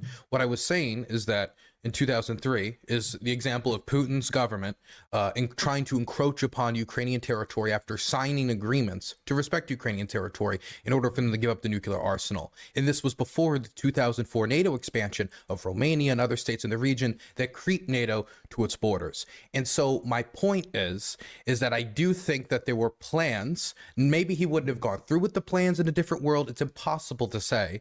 But I do think there were plans and interests at the heart of the issue, at the heart of Putin, looking towards invading, conquering, or at least controlling Ukraine. I think if he could have controlled the government in Ukraine, maybe he wouldn't have done this in the first place. But one way or the other, the Russians believe that Ukraine ideologically is a part of their country. They believe that if it is not directly part of the country, it has to be an extension of their soft power, hard power, and economic force. The United States has obviously been involved in Ukraine before. In the 1960s, we funneled money through the CIA into Ukrainian nationalist organizations. This is open history. You can Google this. This has been revealed to the public. This is true. But I do think there is a major difference between funneling the billions of dollars you're talking about, which went into anti-human trafficking operations, went into, I believe some of it was literally just border patrol, which went into infrastructure projects. That type of money. Democracy building. That's a one. Yeah, I mean. Okay, but okay, you put parentheses. What was democracy building? What was bad about? What was that we gave money to that was democracy building that was bad? Because you put it in like parentheses. I mean, well, what usually happens when America does that to countries? Well, not what usually happens. What happens? Usually now with Ukraine. Yeah. Well, I mean, I'm not going to say that I haven't read that much about this specific thing, but I have read a little bit about it. Okay. Okay. What did you read? Yeah. Well, I mean, from what I've read, like we gave these billions of dollars, and one of the things was democracy building, which I mean, the problem I think with it is that from what I have read, what is it? Is that wait, what? But what is like? What did the money go to? What was democracy building in Ukraine? Because that's very vague. Democracy building. What the fuck does that mean? You brought it up. Well, I mean, yeah, I assume. Again, I didn't read that deeply into this one single thing. All right, I had to read a bunch of things for this debate. I did invite you a week ago to this, right? So you've had about a week. Okay. Yeah. Okay. Any fucking ways. I'm talking to Dylan here, but okay. I mean, like from what I had read about this one specific issue is that like we gave. I think it's when we gave the money to like I don't know, like civil. What are they called? Civil. What are those things called? I can't remember what they're called. Civil society organizations. Yeah. That's it. And we probably gave it directly to the Ukrainian government. But the problem that I had read about it is that we did this like everything that we fucking do everywhere, really, including this region. We gave them all this money, not out of the fucking goodness of our hearts, like you motherfuckers seem to believe somehow. We didn't give this out. We didn't just give them blank checks out of the goodness of our hearts. I'm not asking about the intention. Could you shut the fuck up and let me finish? But you're not answering my question. Can I finish? You're not answering. I'm getting there. No, you're not. You fucking shut the fuck up. You're not gonna get there. Yes, I am. Yes, I am. Then get there. Just shut the fuck up and let me finish. How about? And then you'll hear it. No, I won't. Okay. All right. Cool. Good. So as I was saying, we did not give all these billions of dollars to Ukraine just to give it to them out of the goodness of our hearts. We gave it to them in order to influence them and to make them and more dependent upon us and less dependent upon Russia, so that we could influence the entire region. We could have more control over it, and so that we can expand our sort of imperial influence over this region. Yes, that is why we did it. And that is why we do that in every country that we do this shit. So let me I'm sorry. I would just like to I'll repeat Anna. one second. Pass it to Anna. Okay, we need to go to okay. Wait, don't worry. I'm just going to repeat the question. He's not going to answer it again, and we'll be done. So what? I just answered it. What the fuck are you talking about? What was democracy building Ukraine? What did the money go to? What did we do? You didn't answer that question. You just said a bunch of vague, like, well, it was all to control Ukraine through. But no, what did the money go to? Because money obviously had to go somewhere. Had to do something. Yeah, a lot of different fucking things. I don't know these specifics because again, I didn't read this one specific. I didn't read fucking 10 studies on this one specific thing. All right, how about you just answer it then? So, if you have the answer. But if I told you, for example, that we sent $10 billion to China in order to engage in revolutionary efforts against the Chinese government, and you were like, what was that? Like, I don't know. Like, well, I mean, we like obviously we don't like China. It's like at that point, it's like, okay, you didn't do any digging on this. You just like read a headline. I read a couple of articles on it. Okay, what did it say in the articles? What I just told you. I just told you. It said that we gave them money to control them. That's all it said. In order to increase their dependency upon us. Yeah, I think we'll let him go. I don't know if you're aware, but Ukraine was literally part of fucking Russia and the Soviet Union before 1992. You don't say. So it's almost like they have a history together or something. Thank you. And we wanted to reverse their influence and increase ours so that we can control this region like we control half the fucking planet besides that. I appreciate your in-depth research you did for this topic. Do you get it now? Do you understand? Well, no, I didn't know about the Soviet Union before then. Was it slow enough for your ass or what? Well, I mean, Jesus Christ, you can go as slow as you want. You'll still won't know what the money went to or anything about it. But Anna, the non-smoker. But do you? Can you answer that? A lot of it went through the Mr. Expert. Yeah, for example, the biggest one that people talk about all the time is the National Endowment for Democracy, which would funnel money, for example, journalist organizations. It would funnel money to like, for example, like freedom of the press or like civil rights organizations that talk about like judicial reform, like stuff like that. And we gave it about, I think, $2, maybe $3 million. That's not what I had read, but okay, sure. Wait. Okay, what did you read? This is okay. We've just. I think we've demonstrated this. I think this is run its course. Anna, non-smoker. Go ahead. So much have been said. I'm not a debater. It's first time I'm doing such a thing, so I apologize if I can't, address anything. But I would like to point out that plenty of people seem to be under assumption that Ukrainian-Russian relations were very sweet and nice before NATO and America, decided to jump in and ruin this beautiful harmony we had. So point is, did not NATO exist in 19th century? Did it exist then? Because back then Russians colonized us. They tried to destroy our identity several times. They prosecuted our language. They did pretty much everything, almost every century we have been a part of them, to eliminate us as people. And they continue to do so. For them, it's very crucial. It goes back to quite a long time ago, which I'm not going to go in now, which is Kievan Rus, and quite a lot of history there, which goes back to the importance of them keeping this position as the Ruski, as Russian people, as descendants of Kievan Rus. For them, subjugating Ukraine, as I told before, and Belarus is essential. For them to keep their identity is to keep us part of Russia, part of Russian world, which you guys don't know, and it's fine. It's not your problem. I understand. No, I did know that. What are you fucking talking about? Yeah, of course. Yeah, you know a lot of things. You know a lot of things. I did. I'm not fucking dumb American. I don't know anything. No, I knew this shit. Right? Just 1 second, and then the question. Okay. So American sent. Of course, yeah. Ask. Of course. I'm sorry. Ask. What do you want? It's what you're saying is that there is a long history, which I don't think any of us deny. Right? A long history of issues and invasions and empires. And I mean, like, you know what I mean? Like, I don't want to be the guy, but fuck it, I'll say it. The Holodomor. Like, there's an incredibly long history of the Russian desire for an empire. Yeah, if execution, Red Terror, Stalin, everything. Right. Yeah. And of course, right. And then of course there's Russian stuff with. I'm not going to get into that. Anyways, so if your argument is that there is this intrinsic nature of Russia, despite being communist, when it was no matter what form of government it took on, that there is an intrinsic nature of Russia that creates this desire for empire and desire for Yeah, expansion, imperialism, yeah. and desire for destruction. Right? As if they're the only country sounds that like- does that, by the way. Like No, every they're major not. country Yeah. does this shit. Let me- America did it. Let me get Okay, to this. let Fabian get to his This- point, and please get to your point. yeah. So, yeah. Well, sometimes things need to be pulled apart, Time. right? And so if that is the case, then wouldn't that be an argument that like no simple resolution in this war, that in order for this to stop throughout history, Russia would need to be so utterly defeated that they're incapable as a power structure of ever being able to invade Ukraine again? It sounds like if that's your rationalization, you're saying this war isn't won just by total victory in terms of resecuring our borders. We must crush Russia so that they are so weak and so disempowered, and then join NATO to where it is impossible for them to invade again. Is that the position that you're putting forward? I'm just curious. Pretty much, yeah. Now is the time to stop it them. doesn't There's seem nuclear realistic, power but I that want has to pull it nukes, apart. by the way. Sure. It's true, yeah. Wait. yeah. But, okay. The Soviet Union collapsed. Like, there's been a lot of countries that have it did. either Yeah. collapsed, that used to existed with nukes, and then they had nukes. They thought it would guarantee the power, and it didn't.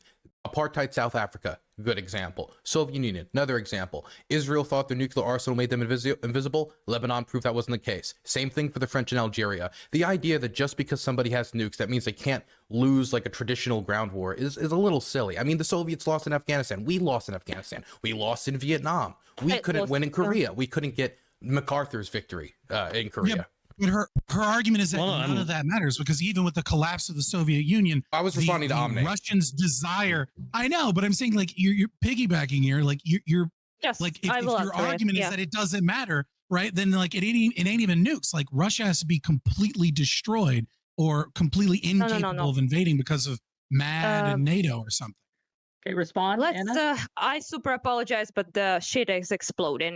So I Oh. be careful. If I need to, I go. Yeah, if you in the need to corridor, go, but don't yeah, but need. it's Yeah, fine. just cut Right whenever now, you need. it's fine. Yeah, thank you. It's far away. It's far away, so it doesn't matter now. So basically, what I was saying is that it is, yeah, in a way, the nature of empires to do expansion and imperialism. That's true, yeah. And I do think that Russia, quite frankly, needs to fucking lose. And it's important right now because after Soviet Union, despite them aligned with Hitler and doing their thing, they ended up on the winning side eventually. So yeah, unfortunately, to stop. Ukraine had forces aligned with Hitler too. Yeah, it's true. Yeah, that's true. Not to there are an some extent. Ukrainian Nazis, the Important collaborators detail. there. Just a few. Okay, let Anna finish, and then we're gonna go non-smoker. That's the order we're gonna go in. Anna, Very and then nice non-smoker. thing to say, by the way, because did we It's true. fucking It's invade true. Poland and divided a country? Did we occupy Yeah. Baltics, the Ukrainians? No, I don't think so. Stalin did, and Soviet What? Union did together with Hitler. What Talking the about fuck? You don't even Ukrainian know that? Nazis in Ukraine. What are you talking about? Dude, I'm talking Omni, about. do you ever like say I'm anything of talking use? about, Sometimes like yeah, I talk about Nazi, Soviet. You don't agree with it or treaty like it, of so it's not useful. Yeah, I get it. non-aggression. no, I don't know I'm what talking your about point not was. Okay, Jesus, let that's so Anna. silly. Anna Just My finish. point was because he's talking about just- USSR's Oh my God. collaboration with Omni, Nazis. stop! So I put Okay, Anna, finish. Just don't say anything, just by the way, so to say to you, Fabian, right, is your name? I apologize, I don't remember. You can just call Yeah. me Scott. It's fine. Just Scott. It's fine. Oh, Scott. Yeah, Scott. Okay, thank you. So, Scott, what you said is yeah, I kind of agree with what you said. That is my point. And Russia needs to lose, and Russia needs to be in some sort of way demilitarized, which is the way you destroy fascist shit. And yeah, there are currently a fascist state, and unfortunately, this ideology is very prevalent amongst Russians themselves, which is a bigger problem than just Putin himself, because just removing Putin from power will unlikely fix shit. It might. We don't know who will take his place in this situation. I personally have zero fucking idea, to be honest with you. It might get worse. It might get better. Nobody knows. But yeah, but the point is that Russian imperialism, Russian invasions needs to be addressed. Russianism needs to be addressed as a fucking ideology. They need to take accountability for once in their fucking life. What they doing? They have not admitted any genocides they made. They have not admitted their role in anything. Not only just Holodomor, but literally anything. They have The not cost been. of that victory Wait. is going to be a lot of dead people that you're advocating It's true. for. Yes, it's true. And this is what we believe. This is what we want. I'm- Has Ukraine Yeah, apologized for its Omni, Nazi collaboration?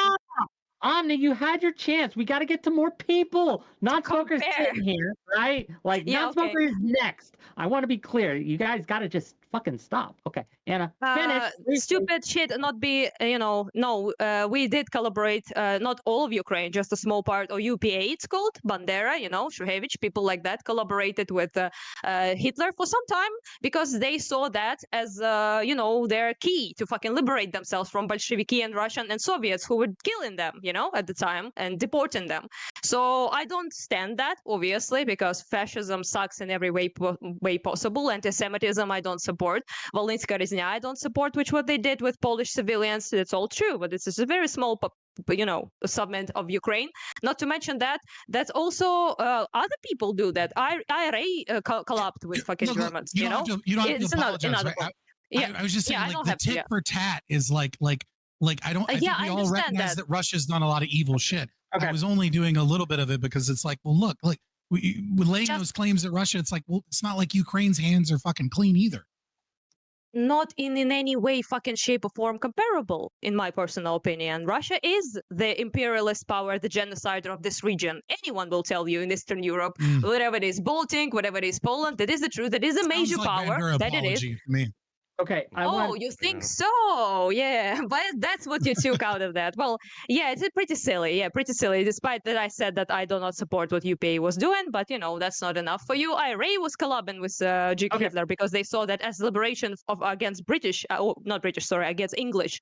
So, many people like us did, but it's not the point. The point is fucking Stalin. He signed the fucking treaty and separated Poland between the two. They both attacked it from the west and the east. They also occupied like half the fucking continent after the World War II. What the fuck are we even talking about? Yeah, did the most to beat the Nazis, and the most of them we died. need to pass. Oh, you think and Ukrainians didn't do shit, right? Yeah, whatever, right? Well, they were a part of the resistance. Stop. We need to pass it to non-smoker. Remove the person. Yeah, so anyhow, I just can't finish my fucking point. Just one thing. Briefly. I agree with what you said about, how much it will take. And it might take quite a lot, that's for sure. Yeah, no denying that. But, for us, it's now the only chance because we now finally have support. We now finally have enough power to actually fight back. Every previous Russian resistance to Russia of Ukrainians ended up in us being slaughtered. So now we have some power to fight back. And now we have to use it because our people, our soldiers say only one thing. I don't want my children, I don't want my grandchildren to experience what we are experiencing right now. So for us, it's the most important thing. And we're willing to sacrifice our lives. It's not for you to decide whether we are willing to do it or not. It is for you to decide whether to support it. That's true because it's, your money, your Americans, that's for you to decide. But it is not for you to decide what we're trying to do. It's not vengeance. Okay. It's safety. It's protection. Okay. We're going to pass it to non-smoker. I'm sure we're all going to get into it. I'm sure. Non-smoker, the floor is yours, sir. Thank you. I've been remarkably well behaved this debate, by the way. I just want to say that for myself. I'll give you a cookie after. Please, I deserve it. Okay, look, there's so much shit that was said that I want to respond to point by point. So I'll try to make it quick. I know that Dylan mentioned way earlier about the whole Soviet Union 2.0 thing. Like, well, Putin uses Soviet symbology and all that kind of stuff. The Soviet Union was nearly 75 years of Russian history. It's like a really significant part of their history. And Putin also uses Orthodox Christian symbology. The whole idea is like these are big unifying, symbols that bring the Russian people a sense of, togetherness and meaning. And more importantly, maybe I think it reminds most Russians of like a more positive time in Russian history because following the collapse of the Soviet Union. Glory days. Just God damn it, come on. Sorry, my bad. I think we can all agree, I hope we can all agree that the 1990s for Russia was like a pretty horrible fucking time, and most people seem to have projections of shock therapy killing anywhere from like a couple 100,000 to maybe even millions of people in Russia. So the Russians having nostalgia for the Soviet Union, I think that's not evidence of Soviet Union 2.0 being built right now. I think that's evidence of, hey, we're trying to utilize old symbols that, associate the Putin regime with like a good time in Russian history. the whole thing that Omni got into with the NGOs, or I guess the Western funding into Ukraine and all that stuff, Dylan mentioned, he's correct. It's NED funding, I think, was the thing we're all looking for. The last I had heard, it's over like $20 million fucking dollars that was spent across both the Orange Revolution and Maidan.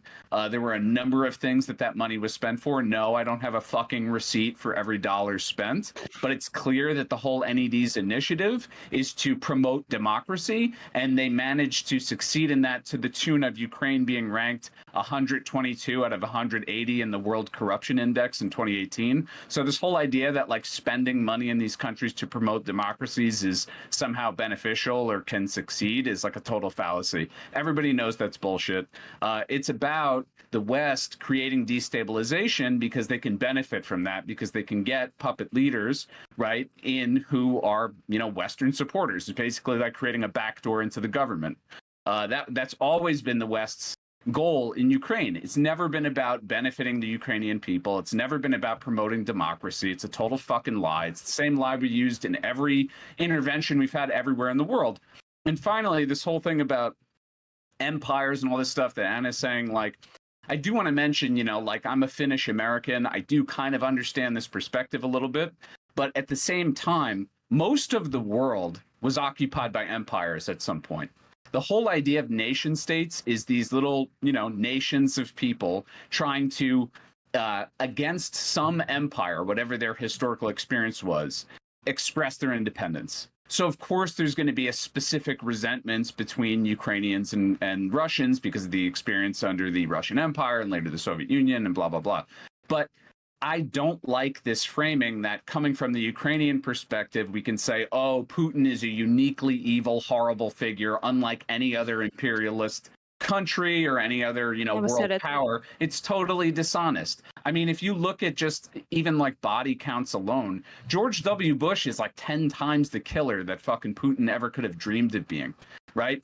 Innocent people, you know, being massacred in Iraq and Afghanistan, rapes, you know, entire cities being destroyed, the formation of ISIS coming out of the invasion of Iraq and the horrible consequences of that for that entire fucking region. I mean, like, I never like that whole idea that, oh, well, it's Russians. You can't trust Russians because look at what they've done in their history. I mean, you can't trust Americans. You can't trust any fucking world power. You know why? World powers care most about their own interests. They don't give a fuck about any other country that they occupy. They don't care who has to die for their own interests to be maintained. So, you know, America doesn't give a fuck about Ukraine either. They never have. Okay, go ahead if you want to respond, Dylan. As for the World Corruption Index, I don't know why I used 2018 numbers. The 2022, 2023 numbers shows that they've climbed significantly since when they started, from when we started associating with them and working with them on anti-corruption efforts. I think they've moved up like 30 or 40 places in the anti-corruption index. Now to you, maybe you expected them to move up 100 places in 5, 6, 7 years. But to me, that is significant progress. Is it as fast as I want? No, I think the government should be 10 times more aggressive on corruption. Corruption is an issue here. It is most certainly an issue here that the majority of Ukrainians want to confront, but the United States has helped Ukraine when confronting corruption, whether it's from self-interested reasons and the fact that if you want to give aid to someone, they have to be not that corrupt, so they use the aid instead of selling the aid. You can even make a self-interested argument for it. But Ukraine has improved on corruption, and Ukraine has improved on the issue of democracy as well, democratization. With the last election that having in Ukraine in 2019, all of the election monitors universally said that the exit polling seemed to match what the polling was going into the race, and that the results that were officially announced also matched exit polling, that there was no kerfluffle or like rigging of the vote. So I do think Ukrainian society is advancing. Is it going as fast as people here would like? Probably not. Isn't it going as fast as I would like? Probably not. But Rome wasn't built in a day, and democracies are difficult. They're wild experiments that are great, in my opinion, but take time and effort to build. As for the idea that there's a war of vengeance, no, anytime there's any war, hatred builds up because of the crimes and atrocities that happened during that war. Now, I understand the idea to see a crime and atrocity and think, oh, the reason why Ukraine doesn't want to give up is for revenge. But for Ukrainians, the reason that a lot of them will express to me why they don't want to give up is because they don't want to doom the people in occupied territory to those types of crimes that they've seen forever, with no chance of liberation, with no chance of being helped. And I want to hit on something a while ago that was talked about, and this was the idea. I think Non-Smoker put this idea that Ukraine doesn't have a chance of victory.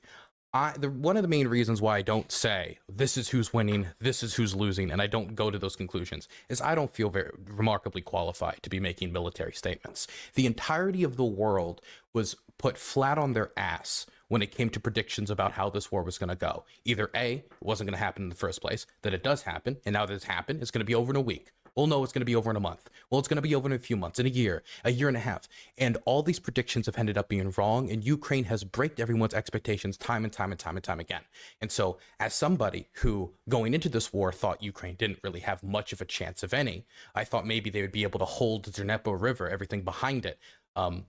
I am not going to be the one to say that they don't have a chance of victory, and I don't know why anybody would be so positive in saying that they don't have a chance of victory after seeing them exceed expectations every other time that they've been tested during this war.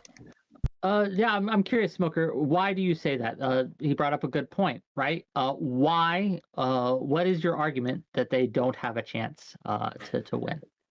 Listen, I've said that this war hasn't been winnable for Ukraine from the start. And my main argument moving forward is Ukraine is entirely dependent on Western support, and Western support will run out. What if it doesn't? What if it doesn't? Well, I think it will. There's no way that we continue to pour billions and billions of dollars into this for years and years and years. How do we know that this is going to be a 7, 8, 9 year war before? Dylan, you don't know either. Well, no, Dylan, you don't know either, that was my main. Right? That was my main. It's my that was projection wait. that the American people are not going to tolerate billions and billions and billions of dollars being poured into this conflict. That's why support for Ukraine has waned in the last year. This is the problem. And it will continue to wane. You said I don't know, but you don't know either. But if I say I don't know, if I say I don't know, I'm not going to say, well, Ukraine's going to lose or Ukraine's going to win. I'm not going to make those bold predictions. Also, we have no reason to. We do not know if this war is going to last 5 years, 6 years, 7 years. This war could end next year if the Russian line breaks and they're unable to reassert dominance in the area. That happened in Kharkiv, for example, where the Russian line was just too thin, it broke, and then the Kharkiv counteroffensive took back a bunch of territory that nobody was expecting. And things like that happen where a lot of information that is private with military commanders is not shared with the public because it's disastrous information. I can clarify. I can actually clarify why I'm saying that. Okay, I don't think, based on the Ukrainian objectives of reclaiming all territory, including Crimea, that they have any chance of doing that. And I'm pretty confident in that because even with billions of dollars of Western funding, they haven't been able to reclaim the territory taken in 2022. Okay, so there's no reason to assume that billions wait, more. 2022, we did. I'm saying even with all the money we have poured into Ukraine, they still haven't been able to even reclaim just the 2022 borders. Yeah. So there's no reason to assume that more and more money and more dead Ukrainians will result in somehow this massive turnaround where they're going to not only recapture all the territory they lost in 22, but also Crimea. So based on that criteria, I don't think it's a realistic goal. Now, I might be wrong. I'm willing to admit I might be wrong. That's what I think. That's my prediction, right? But and just one other thing I do want to mention, I think it's important. The Corruption Perceptions Index, I don't know where you got that info from. 2022, Ukraine's rank is 116 out of 180. Yes, so it was it went up. 122. It's 6 spots. 6 spots. You said like 30 spots. It's gone up 30 spots in the time since we've been working with them on corruption. Yes, 30 to 40 spots. Okay. So they've gone up 30 spots in the time we've worked on them. I just want to be sure, because I thought you were saying since 2018 they've moved up 30 spots. Since we've started working with them on corruption issues, they've made significant progress. Not enough, but they've made significant progress. Now, when it comes to the aid, about half of the aid that has been allocated for Ukraine from not only the United States, but from Germany, from a bunch of these different states, when you see these gigantic numbers of, like, some people say 100 billion, 200 billion, those people don't know what they're fucking talking about. But when we talk about the money that has actually been allocated, maybe half, 60, maybe 65% of it has actually been delivered. A lot of it still hasn't been delivered. Of the stuff that has been delivered, a lot of it we still haven't even seen in service, especially I think it was like 9 brigades that have been trained on Western tanks, Western equipment that we still haven't haven't seen hit the floor running, where we're expecting to see that Not in the counteroffensive front, in the yeah. near future. And again, this is what we've seen in about a year and a half. We've seen 50% of the territory that the Russians have captured recaptured, whether that be the city of Kherson being liberated, whether that be them being pushed back from Kiev, whether that be them getting pushed back from Kharkiv. I just see a situation where the Russians are losing more territory over the long run of this war. And I don't think it's impossible to say, hey, maybe when this new equipment gets introduced, maybe when these new forces are introduced, it breaks the Russian line and they can win. I'm just saying that isn't an impossibility. And none of us are experts enough to really say it is or isn't. Before we go on, I'm going to read some super chats, and we're going to toss it to Anna, and then we're going to toss it to Fabian, and that's what we're going to do. Okay, from Hillbillich of Predisi, I'm butchering that. I'm sorry. This Fabian guy should donate his brain to science. It might be the universe's only truly frictionless object. 10 euros from Prussian Menace. If you read about Russian military reforms since 2014 and look at what units are actually fighting in Ukraine, you can see that they've been prepping for this war ever since Yanukovych was ousted. Yanukovych, Yeah, true. apologies for the apologies for fuck his name up, you know. Yeah. Hate that guy. Muda Agarwal says, to the anti-Ukrainian side, what is the one piece of evidence that would convince you Russia's in the wrong? $5 for fondue to say it doesn't seem like the pro-Russian side understands that your choices are only as your option. And 5 more euros from Prussian Memes to say non-smoker is a very good-looking man. Smiley face. Okay, I do want to just give them one piece of credit. They aren't pro-Russian, right? I don't think Scott and I don't think non-smoker are pro-Russian. They're anti-A. I disagree with that fundamentally, but I don't think that makes them pro-Russian. True. Okay. Anna. Yeah, I wouldn't describe myself that way. And I actually have issues with lots of people in my community because I don't describe myself that way. But I'm not anti-Ukrainian and I'm not pro-Russian necessarily. I'm anti-war. I'm anti-war and I'm an anti-imperialist, and I consider this American imperialism. But not Russian imperialism, yeah? American. I don't. No, American. I consider this a Russian response to American imperialism. Okay. This is Okay. well. Then, Guys, if we need a point of very clarification, silly, yeah. this is where I disagree. Just I think it's both. one thing, dudes. Couple of things actually. Non-smoker, I think, right, is the name. You said that addressed me. I suppose that I never said that Putin is the only imperialist in the world or that Russia is unique. I, in fact, qualified several times that this is just an imperialist way of doing things. It is, however, a very unmodern type of imperialism, straight up invasion, annexation of territories, smashing your flags everywhere, genociding the local population, and Russifying them in real time. This is a little bit of a, of a vibe that Russia has, that America, for example, have not participated in quite some time now.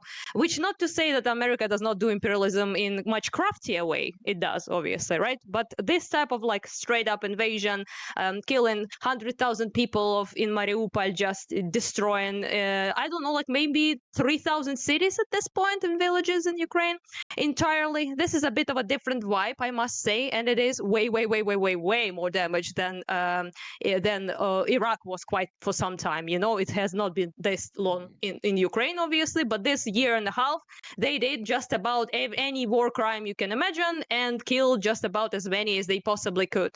And the only reason they didn't kill more is because we stopped them.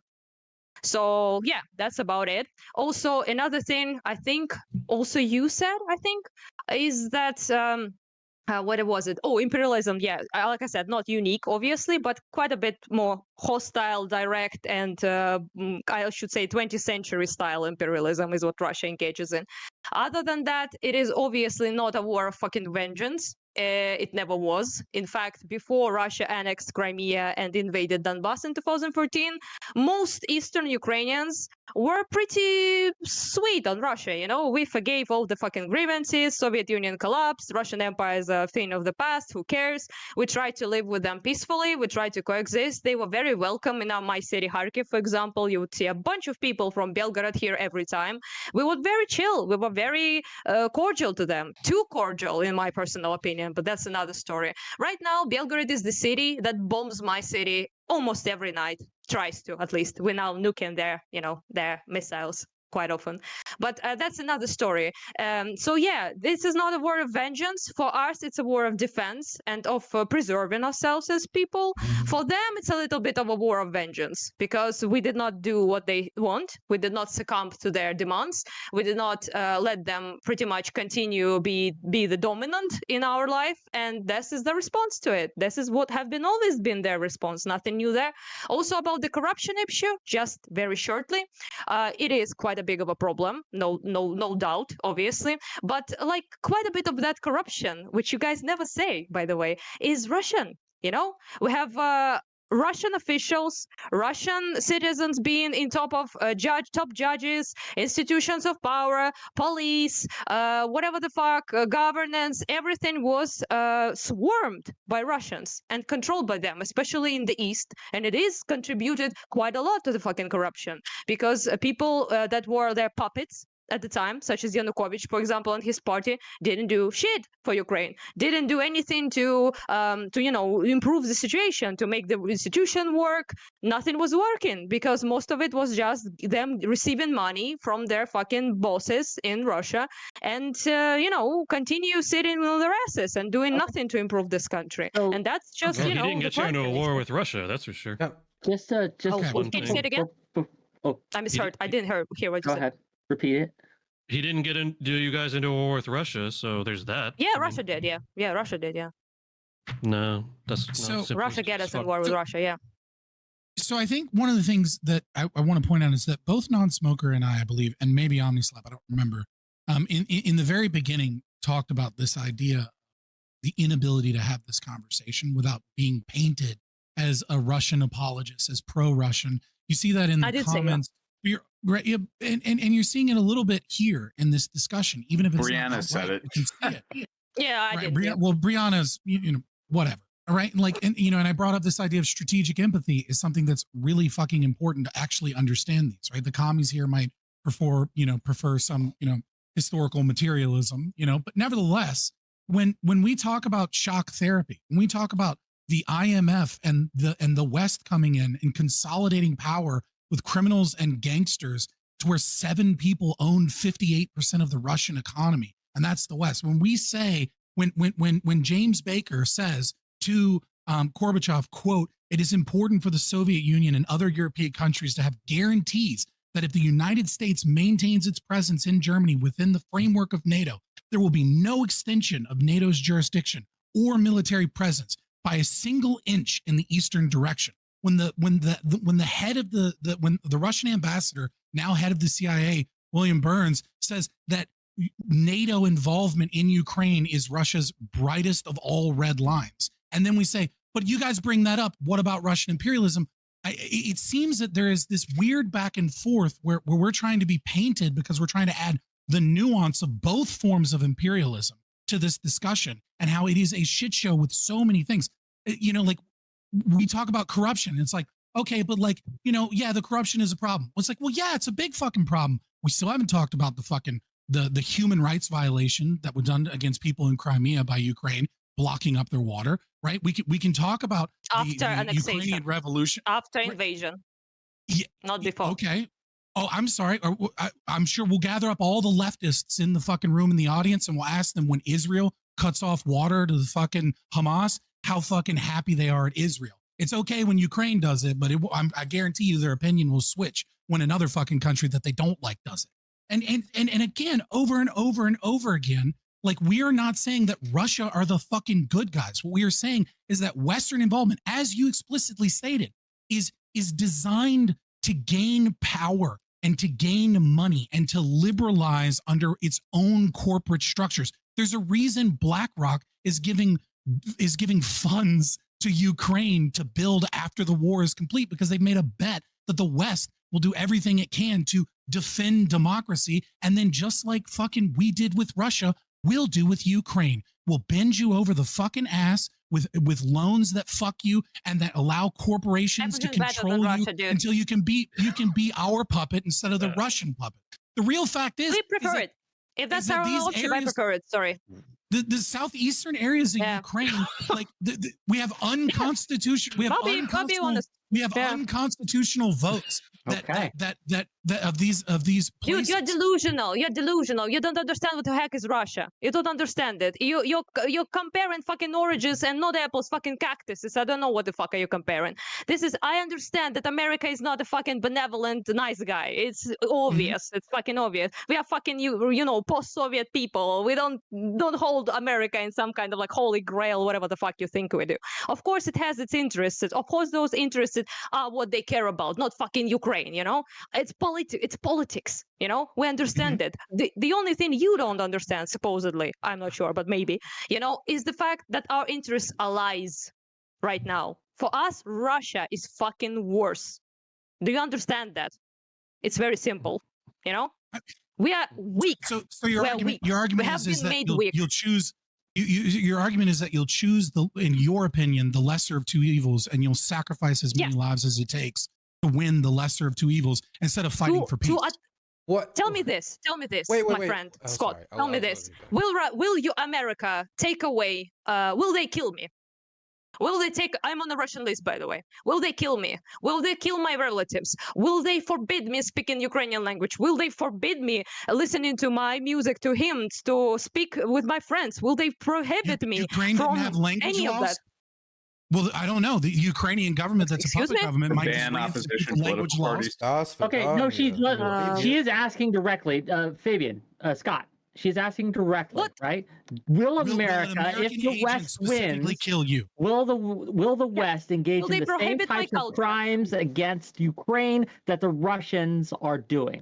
Will they put us in mass graves? Will they rape my friends as Russians did? Will they do any of that? Tell me. Well, I mean, if we go to war, they might. We do a lot of Will fucked they? up things when Will- we go to war. Well, You're last at war time, with one Russia. last time they did. The Joe Biden Yeah, invasion when of last Crimea fucking- soon. Yeah, Joe Biden invasion. Where You it's think- happening? Tell me, please. You think rape didn't occur in fucking Iraq Of course and it did. Afghanistan? Now, 50, not 40, 50 years ago. Now, will they attack my country? Will you, America, Biden himself, will drive here on the fucking tank? I'm not Abram, driving whatever to the fuck. fucking kill Ukrainians. I'm anti-war. What are you talking about? Not you, your country. Will it do it? You're saying like I should prefer. Of course I fucking prefer America. Of course I fucking prefer European Union. When human rights, I prefer democracy. I prefer institutions that work. Do they work perfectly? Of course not. They work way better. You're comparing to, you're setting up a false dichotomy where you're comparing being under Russian rule versus being controlled by Western imperialism. And what I would fight for, right, is that many of these areas have their own independence. I'm a fucking anarchist. I want to dissolve all these goddamn states. Right? I This would false like dichotomy is to. you must choose that Russia owns Ukraine or that America has its influence in Ukraine. Wait, And what I'm you saying is didn't we should answer fight for anything fucking else. peace. Okay, go ahead. I didn't answer because it's a false dichotomy. I it's was not. pointing out You're the illogic comparing it. of your You're question. trying to compare fucking owning American imperialism with Russian. If compare that to that, then of course fucking people prefer the West because I'm you not seem to comparing, think that's worse.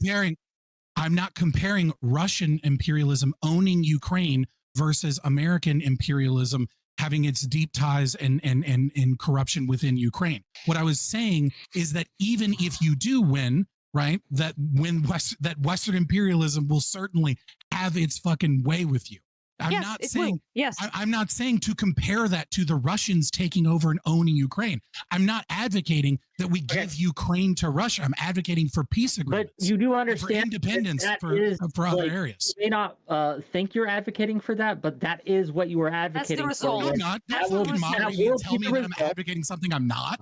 What we know what will happen, You're not right? If you throw advocating. something up, it will come down, right?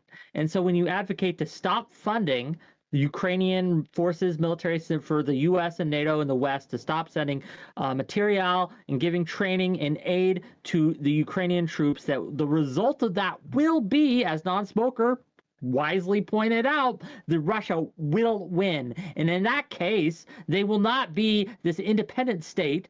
All the things that Anna laid out will happen. But I want Dylan to go, and then we're going to wrap this up. In occupied No, areas. it's not a- portion. No, the moderator called me out, right? Like that's not a realistic thing in any fashion. That like what occurs is that we just vote in total isolation to stop funding, right?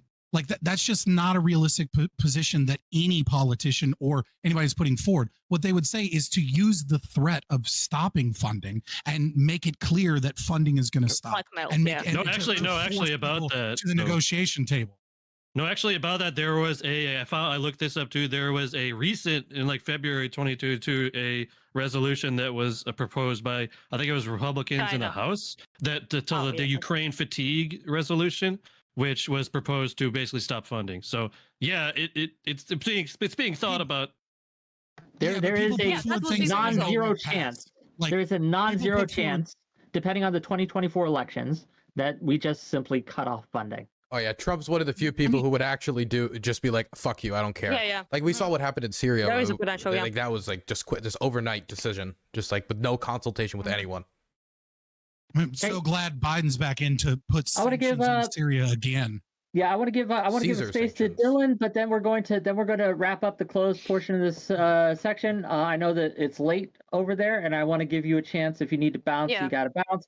I will be for those of you who are watching, right, and have big thoughts and they want to come on. You're welcome to come on the after show. Any of you here want to stay for the after show and answer questions are welcome to be there. But Dylan can respond to these things, and we're going to give each of you an outro, and we'll close it out. If you're watching this on YouTube, please like and subscribe to my channel. That would really help me out. If you're watching this on Twitch, I could use your subs, donos, bits. Thank you for the $20, Vivrook. I'm glad you like the panels. So yeah, I can't do this for free. Much like, I'm not going to war or anything, right? But you can fund me. So much less than you fund Ukraine, but it'd still be helpful. But I want to give. I have wick fatigue. I'm sorry. And then we get to keep on. Thank you for the gift subs. So Dylan, make your points, and then we're just going to close it out with closing statements. Cool? Sure. So I guess we'll just finish on this point. So I don't know if it just comes from being disconnected, not being here, but it seemed that there was like a little shock. There was some laughter at the idea that Ukrainians would choose a relationship with the United States, knowing that the United States is not doing it out of 100% of the best intentions, or as a nation state when it comes to the government, at least, mostly from not the 100% most self-righteous, like, oh, I just want to help everybody intentions. And that they would side with them knowing that when they're just going to get fucked in the ass later. When you talk about the type of fucked in the ass that they're going to be going through, right? Like, oh, they're indebted to the American government, or oh, they took an IMF loan, right? And you compare that, when you sit down and you talk to Ukrainians, it's like, okay, compare that to what? Getting executed, getting raped, getting murdered. The largest mass grave in Europe since the Yugoslav genocide was uncovered in Izium, over 440 bodies. When Ukrainians, very close to me, by the way, when Ukrainians see that and then compare that to the worst outcomes that can come from joining the Western Bloc, the EU. I mean, even like the hardcore conservatives who are like, oh, I don't really like all this gay marriage stuff, but I mean, if we have to enact some protections for them in order to join the EU, we got to do what we got to do. It's not that surprising to me. I don't know if that just comes from being disconnected. I do think when it comes to Fabian, and I will ask you that, is Fabian, it seems from your perspective, you want them to fight for real liberty. You want them to fight for self-governments on the local level, but you're an ANCAP. ANCAPistan's never happening. It doesn't exist anywhere, and it's just not practical, and it's just not reality.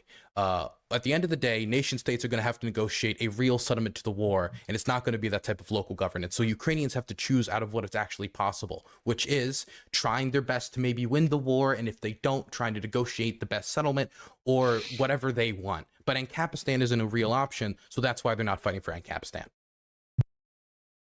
Okay. Is that a closing, or am I just? Yeah. What was that? Your closing, or do you want to? Yeah, you can respond to that. It won't be fair. Go for it. No, I don't. Like, do I give my closing statement now, or do? Oh, respond? Okay. Yeah, so yeah, we'll do this back and forth. In the closing statement. Yeah. Oh, fair enough. I'll just do my closing instead of his closing. And I'll just respond quickly. Yeah. So what I think I've seen tonight is pretty much what I expected. Right, is that there is a narrative, and the narrative must be protected at all costs, so that the war can be protected at all costs. And the way that narrative and propaganda is constantly thrown out from the war apologists and propagandists that have been here tonight, is that we must focus on all of the bad that we see on the one side that is our enemy, and we must dismiss any other corruption or any other influences or nuance or explanation to how we got to these places or what things might look like in the future. And then once we do that, we can reframe it within our consequential analysis, and we can rub our little crystal ball and say that this is how it's going to play out. And we're going to have stability, and we're going to have democracy. And Ukraine, it might not be perfect under, the Western kind of neoliberalism, forces that it's under, but it'll be better and it'll be good. Except the problem is that this is all bullshit. What this is it's rhetoric. What they do is they take the best possible solution, which is they win. There's not a lot of deaths. We're not going to talk about how many additional deaths continuing war is going to cost, how many millions, thousands or millions, or who knows how many people are going to be slaughtered, how much, the economic devastation is going to destroy the world economy and inflation and all of these other things. We'll just kind of set that off to the side and say, but the outcome at the end, it'll be good. And that's an assumed victory. Right. And so that's why they have to go after non-smoker and say that, well, obviously, we can win this. We can win this. We can win this. We can win this. And, and they don't want to talk about the fact that these experts are the people that constantly lie, and they know that they're lying. Right. And that's one of the big things about the NATO expansion. Is it really the fact that a defensive pact has moved to one country that threatens the Russian Empire? Or is it the fact that it's proof over and over again that the West are nothing but fucking liars, and that they will go in and they will destabilize regions? And then once those regions are destabilized and war breaks out, they will come in like the fucking saviors they are to profit off of it. That's the real fucking thing. And the fact of the matter is that when we talk about corruption in Ukraine, we no one wanted to address water blockage and human rights violations. No one wanted to address the fact that, Sich or, C14, S14, whatever you want to fucking call them, takes over the Rada, and fucking 128 fucking people within their parliament, their version of parliament, are fucking fleeing to fucking Russia. And, but the Supreme Court upheld it, and that's okay because, they totally weren't surrounded by fucking powers and done under duress too. It is a corrupt fucking country, and Russia is an evil fucking empire. And the best thing that we can do is negotiate for peace. That is what is in the best interest for everyone, is to stop the fucking dying instead of trying to continue the fucking dying. And when I called it a war of vengeance, I didn't use those words. I said an ideology of vengeance. And the reason I called it an ideology of vengeance is because I demonstrated that it's not enough to simply get the borders back. It must be enough to crush Russia to such a degree that they can't fight back. And that's going to cost millions of lives. Fight back. And that kind of destruction and torment is going to have an untold cost. That's my closing statement. Thank you. Non-smoker, go ahead. Yeah, twitch.tv/non-smoker. Look, I remain thoroughly unconvinced, once more, that military support to Ukraine is going to do anything but result in more dead Ukrainians and dead Russians. I'm against that. I don't consider that to be a controversial viewpoint. I find it insane that you engage with people repeatedly. And I will say, as the more this debate has gone on, not this one in particular, but in general, this discussion has gone on, people have shifted to the view that, hey, there should be a resolution here soon. I think everybody is tired of war. I think everybody is tired of people dying. I think everybody wants a resolution, right? At this point, at least we're drifting towards that, away from that whole to the last Ukrainian viewpoint. I will say, and I have to, grant this to Anna, if I was in her position, I could totally understand that viewpoint. I just don't think it's a wise strategy. I don't think that millions of people dying is worth it.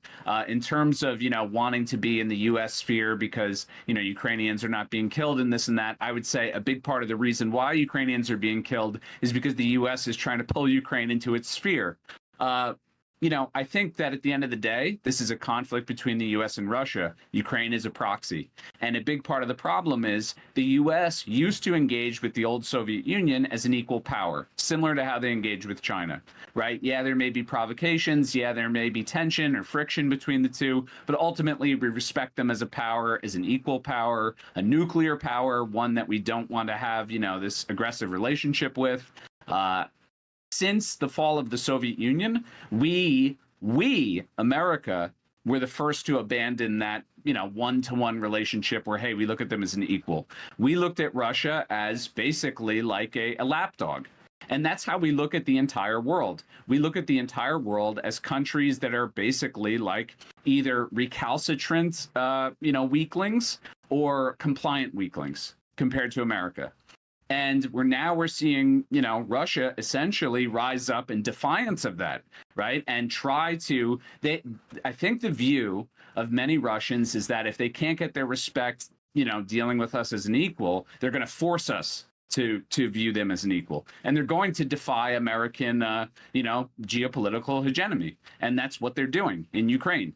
It's not really about Ukraine, sadly. And a lot of Ukrainians are dying. A lot of Russian soldiers are dying. It's all, in my view, a thing that could have been avoided had a diplomatic resolution been reached a year ago when it should have been. Boris Johnson should have kept his fucking mouth shut. We should have not poured billions or millions of dollars, however much, into Ukraine trying to establish democracy. I don't think that's how. Dude, I'm gonna mute quick and just say, I do want to just say that him putting forward the idea that it has nothing to do with Ukraine, it's just NATO expansion, after poo-pooing the idea that we're being reductionist by not talking about the NATO expansion, feels really weird. I hate doing the muting and talking about stuff, but it just was so blatant. I felt like I wanted to say something. Burns, I didn't know everybody was going to be doing soliloquies to wrap this up. I would have put more effort in my outro.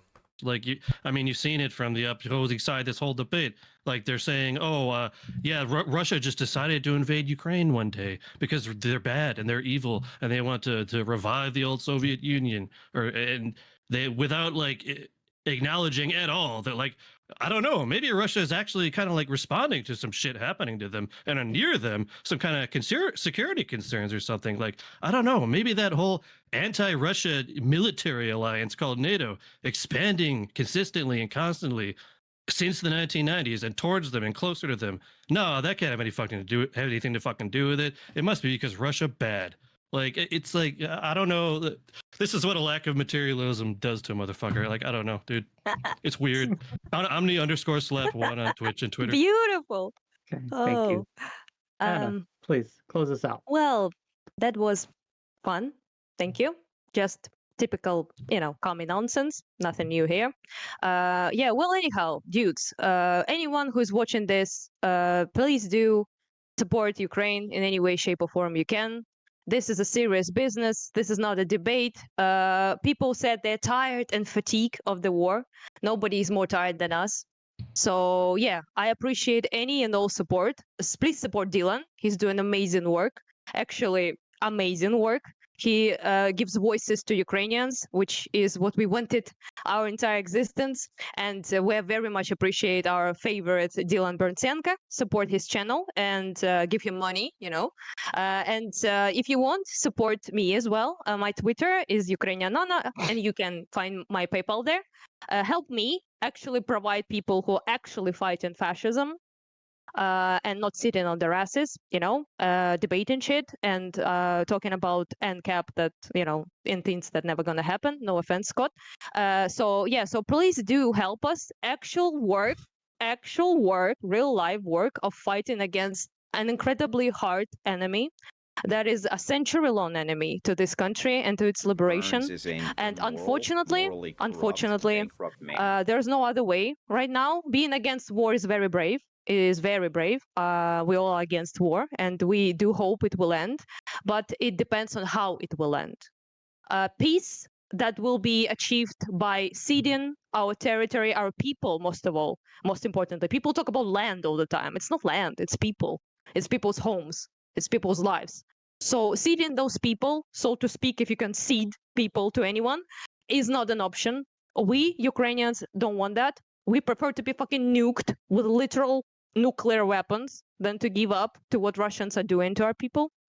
It is 90% of people. You can laugh all you want, but it's just, I understand you're American. You speak for every Ukrainian that they're willing to be nuked. Majority of people. Of course, you know better. You know better what Ukrainians want than me, of course, right? But whatever, right, dude? You are just literally dumb. No point in talking with you at all. But anyhow, just point is. You don't know. No, we don't need nukes. We never wanted, never asked for it. Fuck those nukes. But apparently having nukes is the... Okay, this is closing statements. You gotta let it close out. Can you please stop? Yeah. Manners, dude. Manners. You just need to have them. They're good. Like, for example, non-smoker is a very mannered person. Yeah. So yeah. By the way, so what I was saying before this all happened. Yeah, help us. Please help us if you can, if you're able to. This is very important to the stability and safety of this entire region, and to our future as people. If you don't care, then it's your right. Obviously, that's your money. That's for you to decide. But if you do care a little bit about important things, then do help us, please. And we appreciate every single person who helped us with literally any dollar. So goodbye, everyone, and thank you very much for listening. Yeah.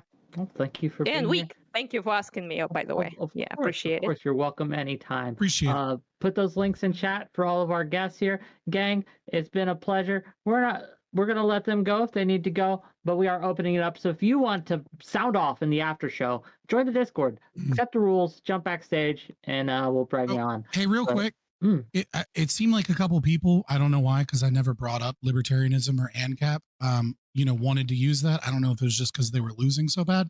But if anybody wants to actually debate me on ANCAP, we stuff, can my talk DMs are about it. open. We could talk about it in the after David. show if you'd like to stay. No, I get it. You promise just want to you. try and get a jab. You in talked about because local lost. governance. I You get did. it, You know. did talk about local. You said, "Oh, instead of siding with the West or the East, you should do local governance." Yeah, Like, that.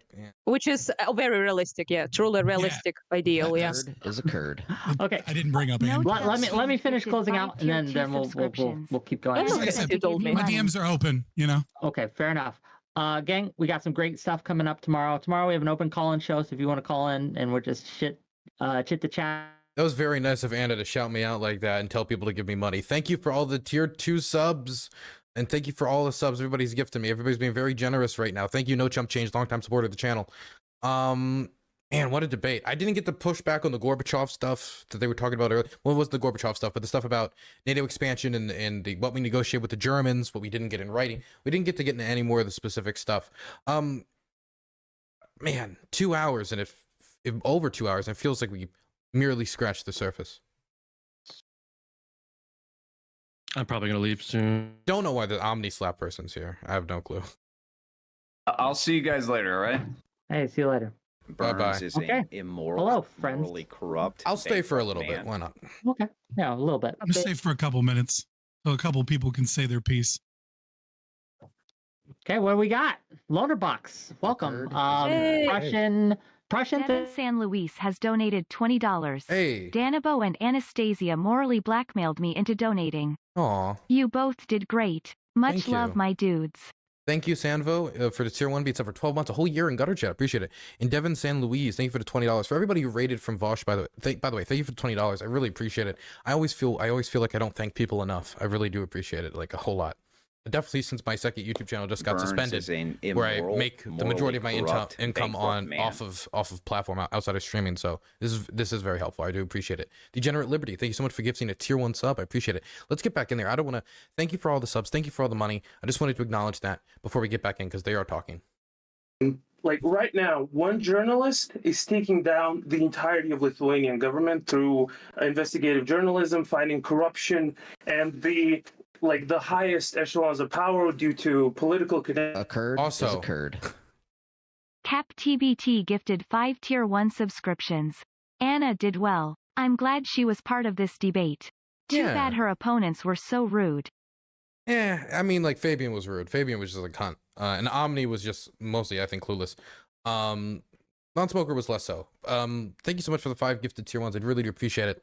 I just wish that we got to talk more about the language laws and the other stuff they were bringing up. I'm sorry, I'm getting distracted right now with all the subs and all the comments in chat. By the way, if you want to go onto my website, go to DylanBurns.tv, DylanBurns.tv, and your messages can appear on stream, and you can get the based site chat emotes, and all of your donations, all your subs goes to me and my editors and my journalism here in Ukraine, and none of it goes to Jeff Bezos on Twitch. I really appreciate it, you guys. Anyway, let's get back into it. Sorry.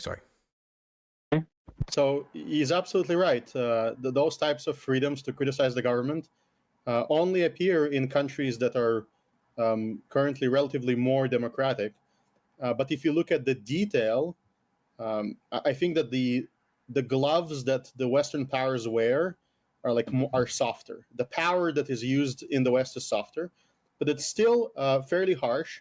And if we're talking about Ukraine, opposition, various journalists from various sides of various oppositions were killed or threatened to be killed in Ukraine. And so it's not exactly the same as in the West. The same conditions apply in Ukraine. And I don't think that Western powers really. What do you mean about these journalists? Can you be more specific? What journalists have been killed or threatened to be killed? I don't want to be more specific unless we have an open debate about it, and then I'll give you all the names. I see. But I can tell you that if you go to reporting radicalism, Can you give us just one? No. We will go. If you want to have a topic on this specifically on the threats, just for the sake of the after show, you were saying that in Ukraine, that there are journalists who are being threatened with death. Can you give us a name? I don't remember the names, but if you set up a debate about this, I will research, and I do remember that occurred. And one of the websites you should look at is this Peacemaker. Is reporting radicalism, and on that website, connected with Freedom House, I believe, they have an investigation of various organizations that conduct street fighting operations that pressure people out into the streets, and it was noted as a problem before the invasion. After the invasion, we stopped talking about this. So it's the other thing is, in the West, we have other ways to pressure journalists. For example, we can keep one in prison, like Julian Assange. Keep him in prison on completely farcical allegations. I'm sorry, but like Julian Assange, like you brought that example, he's like, it's infamous that it's happening to him. In Russia, it's like, it's not just how it is. We know about Navalny is in prison. It's also infamous. But how many are dead? Every person who says something against the regime is prosecuted in Russia immediately. How many Qatar activists? How many worse in Russia? And I'm saying that the gloves are softer in the West. But somebody like Julian Assange can sit in prison for years, and gloves are softer, but you're still making this comparison. Why exactly? So you're saying that Ukraine making strides to be more democratic, more institutions working, and be more like Western, is still fucking better than Russia. No, it's quite simple. Yeah. So I'm not saying the West is perfect in any way, shape, or form, but comparatively to what the other side suggests, it is fucking perfect comparatively to that disaster. I'm back, right? The problem is that, like, if we compare the end goal and we don't look at any of the costs that it takes to get there, then yeah, sure, absolutely, it is better to be under the hegemonic, like, structure of, like, Western corporations and banks. Absolutely, everyone would prefer that outcome versus the outcome of being completely controlled by Russia. The problem is what you're saying when you make that argument is that you're not calculating how many deaths it will take to get there. I am. How much damage will take to get there. Not yours. Yeah, down to the last Ukrainian. Okay, cool. You're ready for all of them to be dead, right? And I'm pretty sure it's not going to happen like that exactly. But Scott, is there any? Scott, sorry. You're also not calculating the fact of whether or not it actually will occur. Like, there's no guarantee that you get that better outcome. But there is a guarantee what we're going to get if Russia gets us. That's a guarantee. That's a guarantee for sure. How could we have prevented this war post 2014? And like the Russians we're always going to do this. There's no way to like appease them into not doing what they're doing. Like the whole thing of like you have to have territorial full integrity to join NATO. That's as an appeasement to say that Georgia and Ukraine won't join by Obama. He really pushed this point. Nobody ever talked about this point prior to that. Like Zelensky outwardly said we're probably not going to join NATO. There's been all sorts of talks between Macron, various calls where all they were doing were promising all this shit to Russia, and yet they still invaded. We're acting like we can just like somehow, we'll cede 5 regions of Ukraine now, and then it's going to be peace forever. So those 5 regions stay in the Russian sphere, and that's like the compromise. Who's acting like that? I'm just curious, who's acting like that? You're acting like there's some solution to this war where like we can concede enough to Russia where they won't come back for more. Why not just let Scott outline his like peaceful future? What happens? What land does Ukraine give up? What does it look like? I'm guessing they don't join NATO. Well, so this is the problem, is that like I don't, unlike most people that are, you know, working this consequentialist framework, pretend to predict the future and then make moral decisions based off of what the prediction of the future is, even if those decisions require, you know, sacrificing lives. So I don't know that they're the perfect path. But all societies do that. All societies have to do that constantly. But you're also saying that you think that the West should. You can make a moral decision by not murdering, by stopping war. Yeah, so you think we should stop the war, but that if stopping the war necessarily means some kind of peace agreement and some kind of peaceful scenario. I want to know what that peaceful scenario looks like, because I know it doesn't involve Ukraine being in NATO. If you don't want to elaborate, if you don't want to elaborate, I can just say. I can elaborate. Yeah, go on. Yeah. So about a year ago, Dylan Burns was on the Crucible, and I was a call-in from the audience, and I asked him a question, and I proposed a peaceful solution back then. And I said that my goal was for Donbass, for the people there, to have, I named a certain amount of years, let's say 5 years moratorium, nothing happens for 5 years. Luhansk, nothing happens for 5 years. And then those regions, after 5 years, they get to vote on where they want to be, and they're allowed to vote on being independent from both countries and being basically a demilitarized buffer zone between those countries. And how can nothing happen in those countries? I'm so sorry. There's going to be some sort of control. I'll explain why. The reason why this provision is required is because everybody is criticizing the vote. I criticized the vote that occurred in Kiev in the Rada while it was occupied by C-14 in the right sector. And you're criticizing the vote rightfully so, criticizing the vote in Crimea when it's occupied by the military. Sorry. And other people are criticizing the referendums in Donetsk and Lugansk. In order to not have that criticism, you need to give a certain amount of pause for things to stabilize, to not have like military men there, to start demilitarization and then have a vote. The vote cannot happen with military men in the streets. Okay, your answer, that was an answer to my question. So, okay, first of all, I mean, that sounds a bit similar to what happened with the independence of South Ossetia and Abkhazia in the early 90s, and look what happened to them, right? But also, my question to what you just described, that's why I want to know, it can be different this time. How does any of what you just said guarantee Ukraine's safety against future Russian aggression? There is no, that's a false. There's only one guarantee: kill every Russian. That's literally the only guarantee of safety from every, which is insane. No, here's another one. I'll explain what. Here's another one. Get that? No, wait. Here's another. Here's if you want the alternative. You don't need to answer for me. So I can answer you. The only guarantee you have is when people gain independence and they gain control over their lives, which is what I'm advocating for, which is what you should be advocating for, and then they are armed, the cost of invading them becomes exponentially very high. The reason why Russia failed. Wait, do you not think that Russia is willing to pay that price? Is because Russian-speaking Ukrainians fought against Russia. Casimir. Russian-speaking Ukrainians en masse don't want to join with Russia, though. Casimir. Yeah, hello, can you hear? Casimir. I'm listening. Russian-speaking Ukrainians, here, dude, in the east. That's what I said. You're not listening. I said Russian-speaking Ukrainians fought against Russia. Sorry if I misspoke. No, my contention here is that your proposal, right, that they simply gain independence, gain self-control, and then get themselves armed, it's going to be a speed bump. Yeah, the cost will be high, but Russia has shown time and time again it is willing to pay the cost, right? It is willing to pay the short-term costs to get what they feel is a long-term imperial gain. You guys submitted a lot of pieces of evidence up to the Russian invasion. So because you don't have those pieces, you can make that argument. But I don't want to take too much of your time. I know historical review will take a lot of time, but if you want, we can go to 2019, 2020, 2021, and we can see the points on escalation.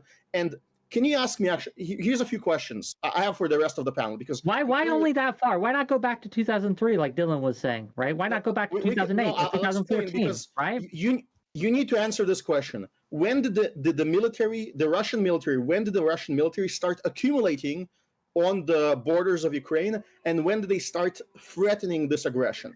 when they are starting to accumulate on the borders is way, way beyond when they have started to plan and build up material, build up forces to actually carry out this plan, right? Like, so this build up on the borders is kind of a last step rather than a first step, right? You understand that? They were also conscripting people in Crimea from like 2014 onwards. But which is illegal under international law. 2014, but the reason why you don't want to talk about 2019 is you don't want to talk about the steps that Ukraine made, that Zelensky made, that have escalated from the perspective of Russia and made that cost more acceptable. Even now they're learning that they're paying way too high for it. But things like touching their energy corporations that they didn't directly control, but they influenced in Ukraine. And when those started getting touched, when their allies in Ukraine started getting robbed of their corporations and of their TV channels, then Russia realized that, hey, we're going to lose all channels of influence. And it's when that person was put in prison and when his corporation got taken over, then the Russian military appeared on the border as an escalation of that escalation. And did Zelensky start doing that before or after Putin had Russian personnel in the east of Ukraine? You include the east of Ukraine, after. You mean Crimea? Yeah, after. No, in eastern Ukraine, in the Donbass. No, so again, Donbass and Luhansk had Russian presence, but also Ukrainians in 2014 were sending units to Donetsk and Luhansk. And what was happening is that they sent units after the separatists were occupying government buildings and shutting down TV stations. You don't know. Like you're back to front. But this is what the Ukrainians in Kiev were doing to government agencies and government buildings. And there was a government building in Odessa that was burned down with many pro-Russians inside of it. Does Russia have? Wait, stop. That building that got burned down was because there's a clash on both sides and Molotovs were being thrown on both sides. People on both sides tried to fucking stop the building from burning down. And like you're just okay. When this happens, what you need to do is you need to take a break and not have a referendum that day, but have a referendum a bit after. Just like I don't believe that with people armed in the street and half of your a fourth of your government out in escaping the country, you can have an actual referendum on who is going to be the president. You can't do that. In a similar manner, if you look. Okay, I want to give space. You also should look at nobody here on the other side of the panel has answered Scott's question about the water canal. You didn't even recognize that. No, it's bad. They shouldn't have done that. No, don't do that. You're the moderator. You have Dylan Burns here, and you have this lady. Yeah, but you keep talking, and I'm trying to get people in, but you keep talking. So I can't get them in because you say, well, you have all these people, no one's answering. Maybe if you shut the fuck up, I could get people to answer. Maybe that would happen. Maybe if you took a little time and shut the fuck up, and if you don't do it willingly, I'm going to make you do it, right? But I want people to give and address your concerns and answer your questions, but you got to give them space to do so. And with that, I'm going to turn the floor over to Dylan, then Anna, in that order. I've said this before, and I'll say it again. I don't like the cutting off of the water. Whether or not they did, the Ukrainian government, obviously for good reason, didn't want to help the Russians legislate occupied territory. I believe, what, do you think they should have cut off the water? Why were you shaking your head at that? Because it's not enough to do this condemnation. It's not. Oh, okay. One second. I'll get some water bottles and I'll go to Crimea and I'll hand it out. If you were to do that, you would defeat my argument right now. But you didn't do that. You didn't even think about it. You don't care about the humanitarian crisis in. Can you just can you tell me what Russia? Tatars, unless they're your pawns. Wait. Okay. So I don't really care because I didn't bring water to the people of Crimea. And you didn't bring up this point in the debate at all. You're not ready for it. Because it wasn't my point. I brought it up before. You mean okay, what more can I do besides a condemnation? Do I have to start a charity? Yeah, what you should do is you should mention it as one of the reasons why Russia could potentially plan an attack, because that's one of the war goals. Someone else mentioned it. That's one of the war goals. And I've mentioned it before, and I've talked about it before. Wait. Because I didn't talk about it on this specific panel. Here's a radical question. If this was the only war goal, would you consider the war justified? If this was the only war goal of the Russians, no, I would not consider the war justified. I don't think they needed to march on Kiev in order to restore water to Crimea. They didn't need to march on Kharkiv. They didn't march on any of these places to restore water to Kharkiv. Honestly, you know what they could have done? If they wanted to restore water to Crimea, they could have also left.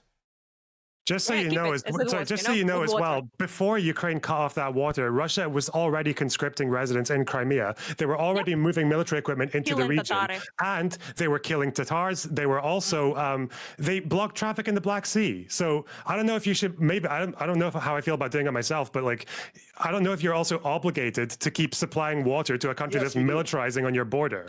Yes, you do. So you do that. You do that in Hamas and Gaza all the time. Yeah. Israel does it in Hamas. They have to supply water because the innocent have Palestinians occupied Gaza? Is Gaza occupied by the Palestinians right now? Is that a military occupation by Gaza? By the military of Hamas. Hamas didn't have an election. It's not. Wait, it's not occupied in the same way that Crimea is. Hamas is a terrorist organization, and yet Israel supplies water because there is innocent civilians in Gaza and there are innocent civilians in Crimea that did not perform any crimes, that are there against their will, and they can't leave their homes and their families. They can't abandon their property. So yes, you supply water to them, especially since you don't need to do anything. You just need to keep the canal unblocked. If you block this natural canal that was built during the Soviet Union, you're performing aggression against peaceful civilians. It doesn't matter that some of them militarized. It's not an excuse. Which military which military annexed Gaza? Hamas, when they didn't have an election. Hamas didn't annex Gaza. That's not annexation. They were supposed to have an election every 4 to 5 years. And dictatorship is not an invasion. From that moment, dictation is not. Yeah, it's not an invasion. That's I want to give military annexation. Sure, I want to give also, space to Anna. If Ukraine blocks war, okay, my God, all of you, please. I want to give space to Anna, then Fabian. Go ahead. No. Okay, no, fair enough. Blunderbox did it and Dylan did the fabulous job. Noted. Okay, I see you. What was your name? Baster? Let's give you a chance, Baster. Go ahead, Baster. You haven't spoken. And thanks for organizing this. So yeah, to me, it kind of blows my mind that any type of water supply issues can be a justification. Like we're talking about the almighty Russian Empire, right? They should be able to build. They built the biggest bridge in the Black Sea. They should be able to build like a water supply. Why are you shaking your head, man? Okay, actually, don't answer that because you're gonna take an age. They could force labor to build a fucking bridge to Crimea, but they couldn't provide water. Like that's insane to me. Well, they did provide water. That's the point. Yeah, they were fine. That to justify an attack on a sovereign country that causes more suffering. So I just don't understand these weird points where you're saying, oh, you don't want to be part of, you don't want to be part of Russia. Well, then fuck you. You're gonna get bombed, and then you don't want to be. You don't want to provide us with water? Well, fuck you, you're going to get bombed. Like, this is absolute insanity in my mind. Like, there is nothing that can justify this activity and action. So, whatever NATO encroachment... No, sorry, just let me finish. Sorry about that. Whatever NATO encroachment you're talking about, is there a scenario in which NATO attacks Russia? There isn't any such scenario. That's World War III. That's never going to happen. So any kind of security concern bullshit that Putin is putting out there isn't legitimate security concern. It's a veiled excuse to say, okay, I can fuck with these Eastern European countries, I'm gonna mess with their internal politics, and you can't do anything to stop me because I have nukes and they can't join NATO. Explosion tells otherwise. You don't have any proof on that. You don't have anything for that. So I'll respond. Right? And so what is occurring here is it's again, it's a point I had to reiterate throughout the entire debate. We're seeing it again, which is that any form of attempting to understand the situation and understand the nuances of why this war occurred, right? Other than just stating Putin is evil. Putin might get assassinated by the oligarchs if he's not super evil. Putin, Russia 2.0, USSR 2.0. And what no one here that I've heard thus far has stated that Russia is justified. I think everyone has completely and fully condemned Russia's actions for invading. And yet what we are saying is that it is not so simple to state that it is just an evil empire of evil Russians, Russia, that we need to just fight against the evil, because it is battling of the war drums of the same tactics that we used throughout the Cold War and the same tactics that we've been using ever since. Russia is one of our favorite scapegoats so that we do not deal with our internal issues. We do not deal with so many other things. And so that we can justify actions that are also wrong, right? and we can justify those things by creating a bigger evil. And yes, Russia is evil. Russia exists, and Russia invading is fucking horrible. And yet it is important to recognize blocking off water. It's important to recognize the way that shock therapy was done in not in all the way that it was done in Poland, but was done in a completely corrupt and fucked up way. And by understanding all of those facets that lead into this, then you can begin to have a whole picture of the scenario maybe, and the motivations behind it. Or Fabian, right? We do understand this. We have weighed this. We have measured this. We said no one's perfect here. No one's a good guy in this. But given all the facts that we understand at our disposal, Russia is insanely in the wrong and needs to be opposed. They will not stop unless they are stopped. And the most effective and efficient way to do that is by giving the Ukrainians what they need with military might, right? I think we should perhaps go even further, right? I support a little more direct action in Ukraine from the Americans, at least, right? But that's just me, and I understand why. Wait, what does that mean? Wait, what does that mean? Sending our troops? That means sending, having boots on the fucking ground. I will say it. Are you signing up? Volunteers himself. He wants to go. I've signed up for the military before. Like, it's not like I haven't done this, right? It's not like I didn't serve my country, right? So again, I know what's the stake. You wouldn't want to be a war tourist, would you? Okay. It ain't tourist when you're going to blow shit up, okay? This is... I ain't taking pictures. Let's start a full-on war with a nuclear power. Let's fucking go. Right. Yeah, it's really weird because, there is this... You can almost taste the propagandized, indoctrinated mind when they respond with things like this. Fabian, we can talk about all the three fucking 4 lies that you told throughout the debate if you want, but every time you said the propaganda thing, you were wrong about fucking NATO promising not to expand eastward. You were wrong about what Boris Johnson said in tanking negotiations. You want to talk about the quote? Where did he say? What's he referring to when he says 1 inch eastward? Tell me. He's talking about a conversation that he had with Gorbachev. Yeah, and what did Gorbachev say about those talks regarding NATO? I have the direct quote that Gorbachev said that those talks had nothing to do with expanding NATO beyond East Germany. It was about those talks, again, because every country east of Germany, when those talks were happening, were still in the Warsaw Pact. There was nowhere for NATO to go. Why would you say we won't expand NATO to countries that are in the Warsaw Pact? That doesn't even make any sense. They were talking about moving military equipment into East Germany, which they never did. There was nothing. There was no promise anywhere not to expand NATO to Eastern Europe. If that's the case, then why is it that Germany there were records in the UK that showed that Germany stated that Poland couldn't be a NATO ally because Gorbachev and the Russians were promised that there wouldn't be eastward expansion of NATO? I mean, they were wrong. Yes, some politicians were wrong. Gorbachev himself. I can show you. Fabian, just while you're shaking, I can give you the quote of Gorbachev saying this had nothing to do with NATO expanding east of Germany. I can show you that if you want. Or are you implying that Gorbachev was negotiating the complete collapse of the Soviet Union at that time? Well, yeah, that's the thing, because this was before anyone knew the Soviet Union was going to collapse. Yeah. Why the fuck would you say we're not going to expand NATO into an empire that we have no control in? What? We're falling apart. Please don't expand into our now collapsing empire. Is that what Gorbachev was doing? What would really... 1990, you're arguing that that they thought that Russia and the Warsaw Pact was going to be this forever thing? No, they already knew that they were fucking losing. They already knew that they were fucking crumbling. Well, maybe Gorbachev, if he wanted to, should have got a deal that said we won't expand NATO beyond East Germany, but that was never in the deal. The deal was specifically, you look at the context of the entire conversation, it's all to do with moving military into East Germany. That's it. Also, why didn't they That's why even fucking Yeltsin appeals to the spirit of the deal. There's nothing written saying that NATO won't expand into Latvia, Lithuania, Poland.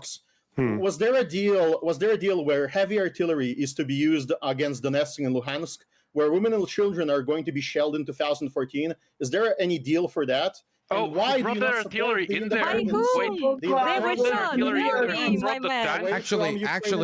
Actually, yes, I negotiated that deal. Are you talking about Oh, you Minsk? It's hard to tell which there's lots fucking of yells propaganda that I line. don't get the question out. No, I'm sorry. I was only doing one of Fabian's disinformation points. We can do the Boris one as well. What did Boris say in that But talk let's about do first, tanking let's negotiations? First do your support for the shelling of women and children in Donetsk and Luhansk. So Hey, dude, I'm literally living here. Anna, go ahead. Take it if you want. It's just the same shit propaganda points, dude. Nobody bombed people in Lugansk and Donetsk until Russians invaded and used separatist groups there, their militia they sponsored and they equipped. By the way, Russian citizens ruled that mob that was there, you know, separatists, so to speak, separatists. Until then, nobody was hurting anyone in Donbass. In fact, nobody suffered there, you know. So yeah, they started the war, and as a result of this war, some civilians indeed die. I, for example, hosted refugees from Donbass in my own personal home for a year. They lived in my apartment and they escaped from there for a reason that Russians literally shelled their fucking home. And you know, it's the only reason any of that happened is Russian invasion. So yeah, there was no troops of Ukrainian far right, whatever the fuck you want to say, that shelled people in Donbass before Russians invaded it. So yeah, as a result But of it's Russian fine to shell invasion, them civilians afterwards died. and hit civilians. It's fine to use heavy artillery against civilian populations from the Ukrainian side, and it's not fine when Russia does it. I don't understand this. Both of them are evil. You say that they're evil. fine? Because when someone starts a separatist war and you have foreign soldiers in the army, yeah, some civilians are going to die. What are you talking about? Some civilians are going to die. You're not targeting military units. You're targeting residents in their homes. No, which they is didn't the thing that is target supposed to be residents. condemned. It's evil, and all you have to do, the only thing you have Is to say Mariupol is evil? just Talk say about my that fucking you support. Kharkiv. How about it? You Is have it a very evil? simple position. Bliss, let me ask you a simple question: do you support people having independence if they vote for it? If the vote is conducted properly, Did they vote? Do you support? They have not. I'm asking you in principle. In principle, would you promote? They will not vote for various Russians. They have a though, yes, vote, for sure. Ukraine Yeah. voting If to they can have separate a from vote the without country? Russians there, yeah, sure. No, please you let know, me finish why the not? question and answer it clearly so that everybody can hear. Do you support, after there's no troops on the ground, to as a principle that these are regions in Ukraine that should have a vote to have either complete independence or autonomy within a federation? Do you support that? Yeah, but without Okay, troops good. there, That's without good to Russians hear. there. Yeah, why not? They won't vote for Russians. Just so you know, like just to get past another propaganda, but Russia doesn't give a fuck about these places having free elections. That's why they had to. That's why they had to put troops in there. Like they know that their entire history of Ukraine is even pro Russian Ukrainians even Russian Ukrainians like who want to lean towards Russia, like in terms of economic deals and stuff like that. Even though there's not that many of them anymore, like they always oppose Russia exerting its will too far over Ukraine. The Tuzla Island crisis in 2003, Russia tried to, it's like a tiny little fucking spit of land underneath the Kerch Bridge that Russia tried to build a dam in, and both West and Eastern Ukrainians rose up against it in 2003 because that's like Russian overreach that they don't like, even if it's just over building a dam on an island without authorization. So, and those people were betrayed by the government in Kiev, who does not support what this lady is saying and does not support what you are saying, because they're perfectly fine with declining. Well, if I have them on my panel, then you can question them. When did Kiev? Dylan, go ahead. Dylan, Dylan. Yeah. So the first thing I would say is, I told you I responded to your proposal. This proposal back in the day when you first said it. First of my response was, well, of course we're going to also have to have displaced people vote. If there's going to be a vote in the Donbass, we need to have all the people who have been displaced to America, to Canada, to the rest of Europe, to all these other locations, because their homes they were forced out of their homes in many instances. And they love Russia, right? Those people.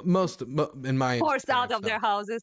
Sorry, Dylan. So that's the first thing. But second thing, there's also a question of like practicality. When we say the Kiev government will reject a free independent vote in the Donbass, for that to occur, we would need to have no Russian soldiers there, because if there's Russian soldiers there can be voter intimidation. There would have to be a lot of international monitors that are respected, that are not from like wackadoodle like parties that are going to do whatever they're told. They're going to have to be respected international monitors. There's going to probably have to be UN peacekeepers to monitor the process, make sure everything's going on. All of this is going to happen, and those conditions cannot be created on the ground right now. I see no path for those conditions to be created on the ground right now. If those conditions could be created, and we could have this magical scenario where we sit down with every single person, we have this vote, and we get to that solution, that'd be great. But we can't, and so we have to figure out how we maneuver outside of that principle, what we would like, what would be the perfect scenario, because we don't live in a perfect world. How do we move towards that?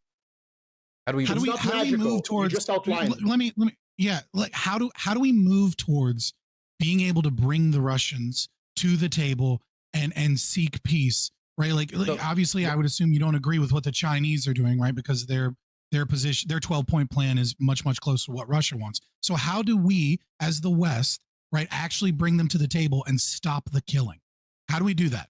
Because I don't think it's sending shadow missiles and training pilots and F-16s and promising a fucking never-ending sieve of money. Well, put it this way. So let's say these referendums happen. One of them is going to have to happen in Donetsk, right? And if that happens in Donetsk, that means they're going to have to, like, I'd imagine the Russians that have been moving into Mariupol as part of Russia, like trying to rebrand the entire city, they'd probably have to leave because they can't vote for, like, they're moved in there as a result of occupation. Right. No, the problem is what I just said. That's my goal. How do we get towards that goal? What I just said, having referendums in all these territories when the displaced people can return, when the people who came in since the occupation have to either stand down or leave. I'm sorry, Russia never concedes to that. The answer is That's simple. not what they want. Fabian, Scott, the answer is simple, right? We punish Russia until they are forced to come to the negotiation table. We make them. We force them. We use coercive force. We're not in any way, shape, or form. But the thing we do is this that, like, through missiles, military might, projection of force, men and material. Yeah, we get it. Killing. But wait, Russia is currently saying. But we're not. You want to just ask them nicely, please, Russians. Please, would you not think of the children? We're not signaling. Please leave. We're not signaling in even the slightest capacity that we're willing to engage in good faith negotiations. Like, you could do one thing that would change. You could do one thing. I'm not asking. I've already stated Russia's fucking evil. I'm not fucking No. You said we are not doing good faith. Americans, I presume. Ukrainians are not nothing. Are nobody. Yeah. Western power. This is about Western money. This is about what the West everything is about America to you. You're American, you know. I know. But wait, what can the West do? I'm not living in Russia talking about what Russia should do. Now listen, like, we very easily could say, hey, look, we're giving you money, we're giving you support, we're giving you training, we're doing everything we can, but, like, hey, cut the shit. We know that you drone bombed in Moscow, and we know that when you said, quote, of course we're pleased to watch and predict an increase in the number of attacks. But of course, we had nothing directly to do with this. Wink, wink, nudge, nudge, right? We could do condemnation about certain actions, right? That shows that, like, hey, we are really trying to be an arbiter in this situation. Talk about Russian drones in Moscow, but not Mariupol, not Gostomel, not Irpin, not entirely ruined. I don't know, like, probably this is the insanity of your position. This is the insanity of your position. I say we should condemn one thing, and you go, but what about us? What about us? Russia's evil. Russia's evil. You are doing the fucking whataboutism. You're talking about America and the West nonstop as it is the main culprit, which it isn't. No, we don't get to a peace deal by picking a side and saying we will do everything we can to support that side. What about Zemkin, actually? You are towards peace. Okay, Scott, wait, can I tell you why your plan isn't going to work? Your plan is never going to work. What can I negotiate with Russia? Please tell me. Well, that's the problem. The problem is that there is no peace negotiation that Russia would that would guarantee any safety for Ukraine. Exactly. Also, second, just a question to the anti-war coalition, I guess. Do you guys think Ukrainians are retarded? Yeah, they do. I just think you're retarded. Well, no, I'm just okay. So I'm just saying because around the same time that Boris supposedly tanked those negotiations and overrode the will. I'm asking you if you think Ukrainians are because are you Ukrainian? That's not what he said. Are you Ukrainian? No, okay, so you're Ukrainian. Okay, so I'm just. I am, but you don't have to insult me. This is a civil panel. I haven't insulted Wait, are you Ukrainian? Are you It Ukrainian? doesn't matter. It doesn't I'm not matter. insulting you. I'm asking you if you think Ukrainians are. Okay. That's an insulting question. Okay. Obviously, Okay, I'm just going to carry on with. Wait, All right, Cashmere, I'll ask the question in a more civil I way. don't believe that people as a group can be identified this way. So obviously, I would be against it. What are you, crazy? Okay, Stop. so the point I'm making, I didn't expect the reaction. Okay, so the question I'm asking is, at the same time that you were saying Boris single-handedly tanked negotiations, at the same time that happened, more than 80% of Ukrainians were against any negotiation of like land for peace, and like more than 60% of them wanted to carry on to resist Russian aggression until everything, including Crimea, was back. So that's what they want. And I have a feeling that they're going to do that with or without our help, because they know what happens. They know what happens if they don't resist and that they get taken over by Russia. And that's the worst case scenario. So what you're saying is first you reframe my position to Boris single-handedly tanked it, which is not something. You said he tanked the negotiations, which he didn't do. Yes, I mean, you can try. You can show me any. You can where in the transcript did you say that? I mean, this was where in the transcript? Do you have the transcripts of everything? Can we drop the Boris part? In these meetings? Wait. Yeah, I've got it from. It's up on Downing Street's website on 9th of April. Yeah, this is negotiations. This is the 9th of April. This is the 9th of April talk between Boris and Zelensky. Talk about Boris. Boris is a. I'm not talking to you. I'm talking to my friend Fabian at the Hobbit Hole. Yes, but there's an article where I'm trying to talk to him. I'm sorry. That's the good thing about him, the Hobbit that thing. confirmed it. So we can talk about Naftali Bennett and then we have our evidence. We don't have to go into that segue. We have a direct participant in the negotiation that said both sides were ready and the West said no. And he said that he believes that the West was right in doing so at the time. That's what Naftali Bennett said. But he said the West did stop the negotiations. When did it happen? I don't know. I can We didn't want the negotiations. Right now. It's just a fact of what Naftali Bennett is saying. So it's just like with the way you guys talk as if as if Ukrainian people don't exist. You can look at the polling numbers. Ukrainian people don't want to negotiate with Russia. To it better, but you don't have to go over the. I don't care about what we want. Listen, that's pretty clear. Here's how it works in the West. If all the people are voting against something, and our mass, and we have our media channels. If the media channels spin a story for 2 weeks straight, public opinion tends to shift. And if even when the media channels are saying we're going to win this war, people support the war. When the media channels are saying we should sign a peace deal, in a few weeks of that type of messaging, then the opinion polling starts changing. That's why so they're retarded. Yeah, I know. You as Democrats support politicians that get elected, and then the politicians decide for you whether you like it or not. Yeah, very silly people we are for sure. Yeah, don't know what's good for us. No, it's not. First, before you ask anything, I want to get some more people in here, right? I want to give some space to some other people, right? So I want to give space to two people who haven't really talked much, Prussian and Baster, and they get to go first. So Prussian and then Baster, go ahead. Sure. So we're going on about negotiating with Russia, what peace looks like. Since 2014, for about 8 years, EU especially, many nations to great extent, the West, especially of the Iron Curtain, they've been negotiating and dealing and investing billions into Russia, and the whole idea was if we keep this connection through peaceful, friendly means, then we're going to have stability because Russia is a logically active nation that we can work with in good faith. And if we just work with them and mutually benefit, then there won't be any need for war. And they still invaded. So how can we, if we're logically thinking reasonable individuals, especially those in charge, right? Let's say they are. How can they now, how can they go to Russia with any sort of deal that doesn't come from Russia being in a position of weakness and hope that they will honor that deal? Russia has broke any faith they had. The problem with making any sort of peace with Russia that doesn't come from military might, which is why through pain and through unpopularity, all these other independent nations chose this path, because nobody that has the full information in front of them believes there's any good faith negotiation to be had. I would love, my city is dying because we were 60% beholden to trade with Russia. Thankfully, some of it is coming back and we're working with it. But like, I would love for the trade routes to open, to everything to be sorted, for the war to end. But I don't believe the war will end through some sort of like good faith deal we make with Putin because of his actions. I have nothing else to judge Putin on except for his actions.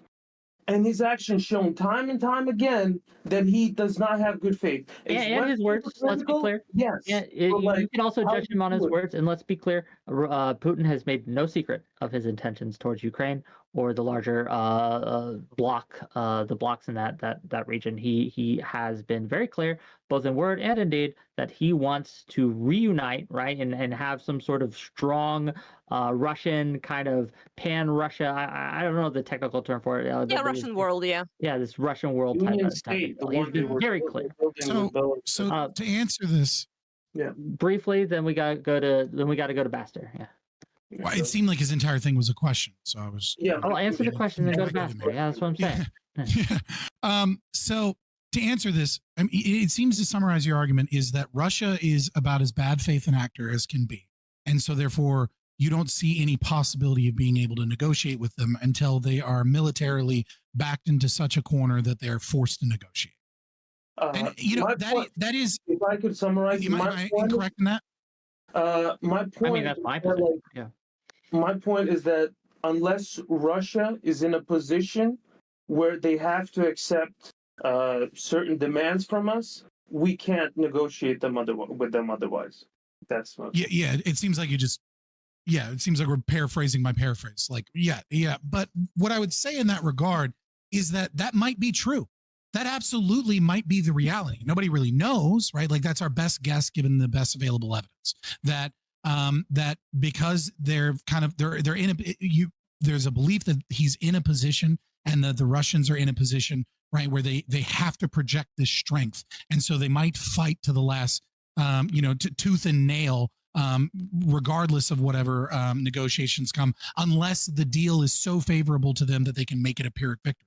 You might be right in that regard, and that's a personal, but that's a descriptive understanding of what the reality might be. That doesn't change what it is that we should be fighting for and what it is that we should signal, right? Just because you may believe that the reality is that Russia, it must be forced back in some capacity, doesn't mean that we give up on the idea of negotiation.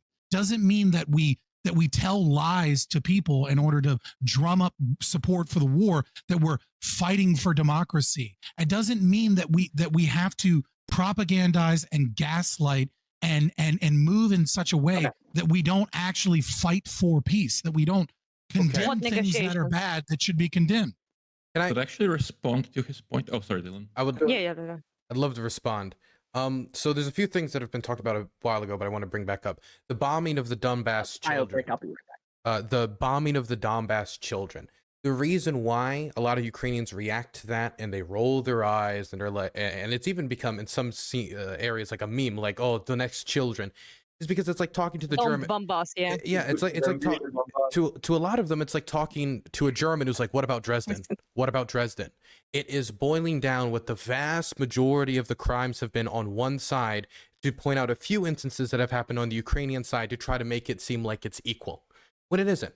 If you even when we talk about the Donbass, the Russian-backed separatists bomb civilians, and the Ukrainian-backed forces and volunteer battalions, which were not as heavily regulated by the government, and that was a problem. But that was also because the government failed to defend the country. They also engaged in reckless behavior that bombed civilians. But to try to a lot of Ukrainians are going to react to that in a very negative manner because it's boiling down an entire conflict. Because both sides. It's both sides in an issue, which you can't really both sides. That's not the argument. Majority of the war crime are on one side. No, I'm not saying that's your argument. I'm saying that's why Ukrainians will react that way when they hear about the bombing of the Donbass children, because it seems like a very small, insignificant detail in the grand scheme of things when you look at the vast amount of atrocities. For example, in 2021, I think 7 people died from shelling in the Donbass. 2022, the number, it's not even comparable. We're talking like 20, 30, 40, 50, 60, 70. Like you're just distorting the argument. And so I said 2014-15 originally, yeah.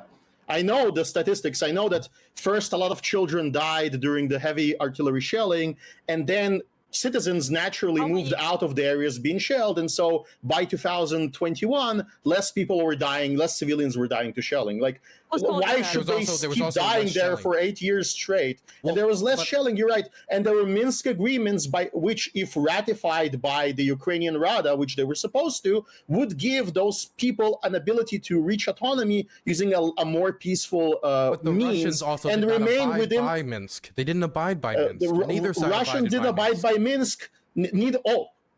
Good correction, right on time. He was about to say something wrong and fixed it right on time. Both sides didn't abide by Minsk. You're right. Both sides didn't do it. That wasn't. I didn't say anything wrong. I added an addendum. Let me respond to what you said earlier, though. So listen, I know it's very nuanced. I come from a Jewish family, and I have people that disappeared. We don't know where they ended up, but disappeared in Austria and disappeared in Western and Eastern Germany, out of my family.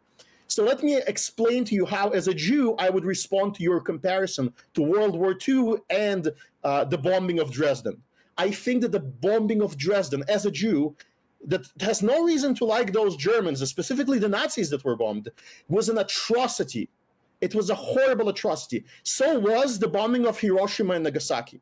Those were atrocities committed by the Allies against German civilians as a campaign of terror to convince German civilians to fight against their government and to stop the war. It was a completely stupid policy, just as stupid as and criminal and terroristic as the Russian attacks on Kiev. When Russia bombs civilians in Kiev, that is an equal type of terrorism, right? The firebombing of Dresden was a huge atrocity, and the people responsible for it after the war, they should be given an award for defeating the Nazis and then put to prison for the rest of their lives for killing women and children while doing so unnecessarily. It's possible to weigh two things at once and realize that both of them are evil and not support evil done in also the planes that went to bomb Dresden could have bombed one of the concentration camps so less Jews died, but there were various excuses why that didn't happen. So, you know, we can dig into World War II history. Don't bring it up, okay? If you don't know about it enough. Wait, okay. Wait, I'm sorry. No, first off, I'll just say Kashmir. Like feigning a type of respectability politics before saying you don't know anything about Dresden. When I didn't go into the details of Dresden. You don't know if I know anything about Dresden. Just kind of like this, you don't know anything about Dresden. My only point by bringing up Dresden is that everyone knows that the Germans committed the vast majority of the atrocities. And so for a Ukrainian, if they hear about the Donbass children getting bombed, when the Russians invaded, not to protect those people, they have been killing those people en masse through their bombing campaign. When we talk about 2021, it was a very small amount of people. So when they hear about, in comparison, relative to the amount of people that are dying now, and even at the time, a lot of the people that are being killed, and when you look at a lot of these statistics, it's on both sides of the divide. It isn't just like, oh, the Ukrainian militias went down, they just kill everybody. So when people talk about the bombing of Donbass by Ukrainians, why is it not said in the same breath, the bombing of the Russian speakers of the Donbass and the bombing of the Ukrainians by the separatists in the Donbass? People don't say that because they're trying to micro zoom in on specifically that, to try to make it of both sides. That's why Ukrainians react so negatively to that. I have other points I wanted also because sorry, very quick. No, Dylan is correct, but also because for literally 9 years at this point, this have been the major point of Russian propaganda, which we joke about here, like bomb Donbass, we say "Dom Donbass," because this have been by Russians used as an excuse to say, those like far right Ukrainian evil cunts, I'm sorry for the word, they bombed people in Donbass, their own people in Donbass, Russian speakers, by the way. Those battalions who fought against the Russians in Donbass were Russian speakers, most of them, from Kharkiv, from Donbass, from Dnipro. You don't know, but that's okay. No, it's true. I'm saying it's true. Okay, of course. So this is just, for us Ukrainians, it just sounds very silly because not only it was used to demonize, Ukrainian efforts, it also, I think, obfuscates is the word, or hides the fact that basically that war, the civilians, 3,000 and something civilians in Donbass who died, were killed because of Russian invasion and of militia that Russia sponsored and equipped and used to cause unrest and to cause war in my country. They were not bombed because they were Russian speakers. They were not bombed because the Ukrainians just like killing their own people. They were bombed because Russia invaded. This is the result and direct fault exclusively of Russia, not Ukraine. So That's sorry, a bad I don't know what to position. tell you. Just stop. Everyone. It's a bad position to excuse the killing Why? of children because Russia invaded. No one's the fact that excusing it. Russia, Stop the that. fact No that one Russia is lies, excusing it. No one. the fact that, Stop. that Russia Okay, is I'll evil stop. and it agrees. Right. But no one is saying, yay, dead kids. No one is saying that.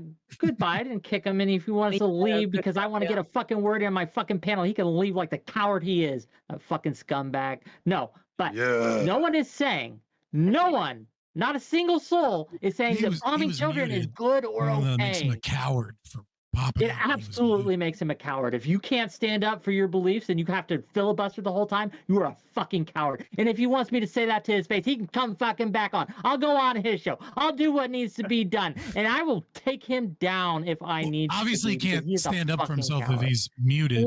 I'm He scared. can stand up I'm after, simping but for he you can right wait his now. What a fucking man. turn on my fucking You know, show. maybe this But panel on needs that some note- defunding. on Sorry, that can I note- just Yeah. fuck? I hate. On Sorry, that just- note, Someone's muted and they're like, all right, fuck it, I'll dip out. And then you're like, Yeah, they're coward. fucking It's like, cowards. well, it's That's not it. like That's he can it. say That's it. anything. Yeah, well, What you a know. chat. Weak. Okay. There we was gotta go a- though. We gotta end this Okay. because I have things It's to a do. silly But, position. gang, if you've liked this content, remember you can give me money, or you can give any of these people money, or you can see us all. Right? Thank you for coming. This is a great show. Really appreciate you. Are any of you still streaming right now on Twitch that I can write into? I'm ending after this. Oh, you're This- ending after this. Well, Yeah. it doesn't help. The Then Kaiser let's Reich go to released a I'm new really patch. important. Okay, I rise a good pick. Well, y'all have a Dylan, good one. let's go to sleep. Yes, I gotta go know? to sleep. You guys Kiev later. getting bombed, so I should probably go downstairs anyway. Yeah. Yes. Good Yeah, luck. Kharkiv as Stay well, dude. safe. It's so good. Yeah. Bye bye. Here, guys. Bye-bye. Bye. Oh my god, I didn't get to talk about democracy. That was a lot. I have like a few more notes here about Russia not accepting a referendum on the Donbass because Russia never actually wanted a quote-unquote referendum in the Donbass. They just wanted something to rubber stamp their process. And I didn't get to talk about whether or not America's self-interested. I do think there is legitimate pro-democracy motives also involved. It's hard to imagine that every single U.S. congressman who voted for aid simply did it to enrich the military-industrial complex, or everybody who is supporting aid amongst the American population, which is sending signals to American politicians to vote in favor of aid, that they're all doing it for similar reasons. I think people downplay how much pro-Ukraine sentiment around democracy and around how unjust this invasion has motivated voters across Europe and the United States to continue to support aid for Ukraine, which has been vital in pressuring the government to continue with aid to Ukraine. But you know, it's a debate, it's a panel. You don't get to say anything. I mean, you don't get to say anything, but you don't get to say everything you want to. It's part of being on a panel. What do you guys think of that? What do you guys think of that debate?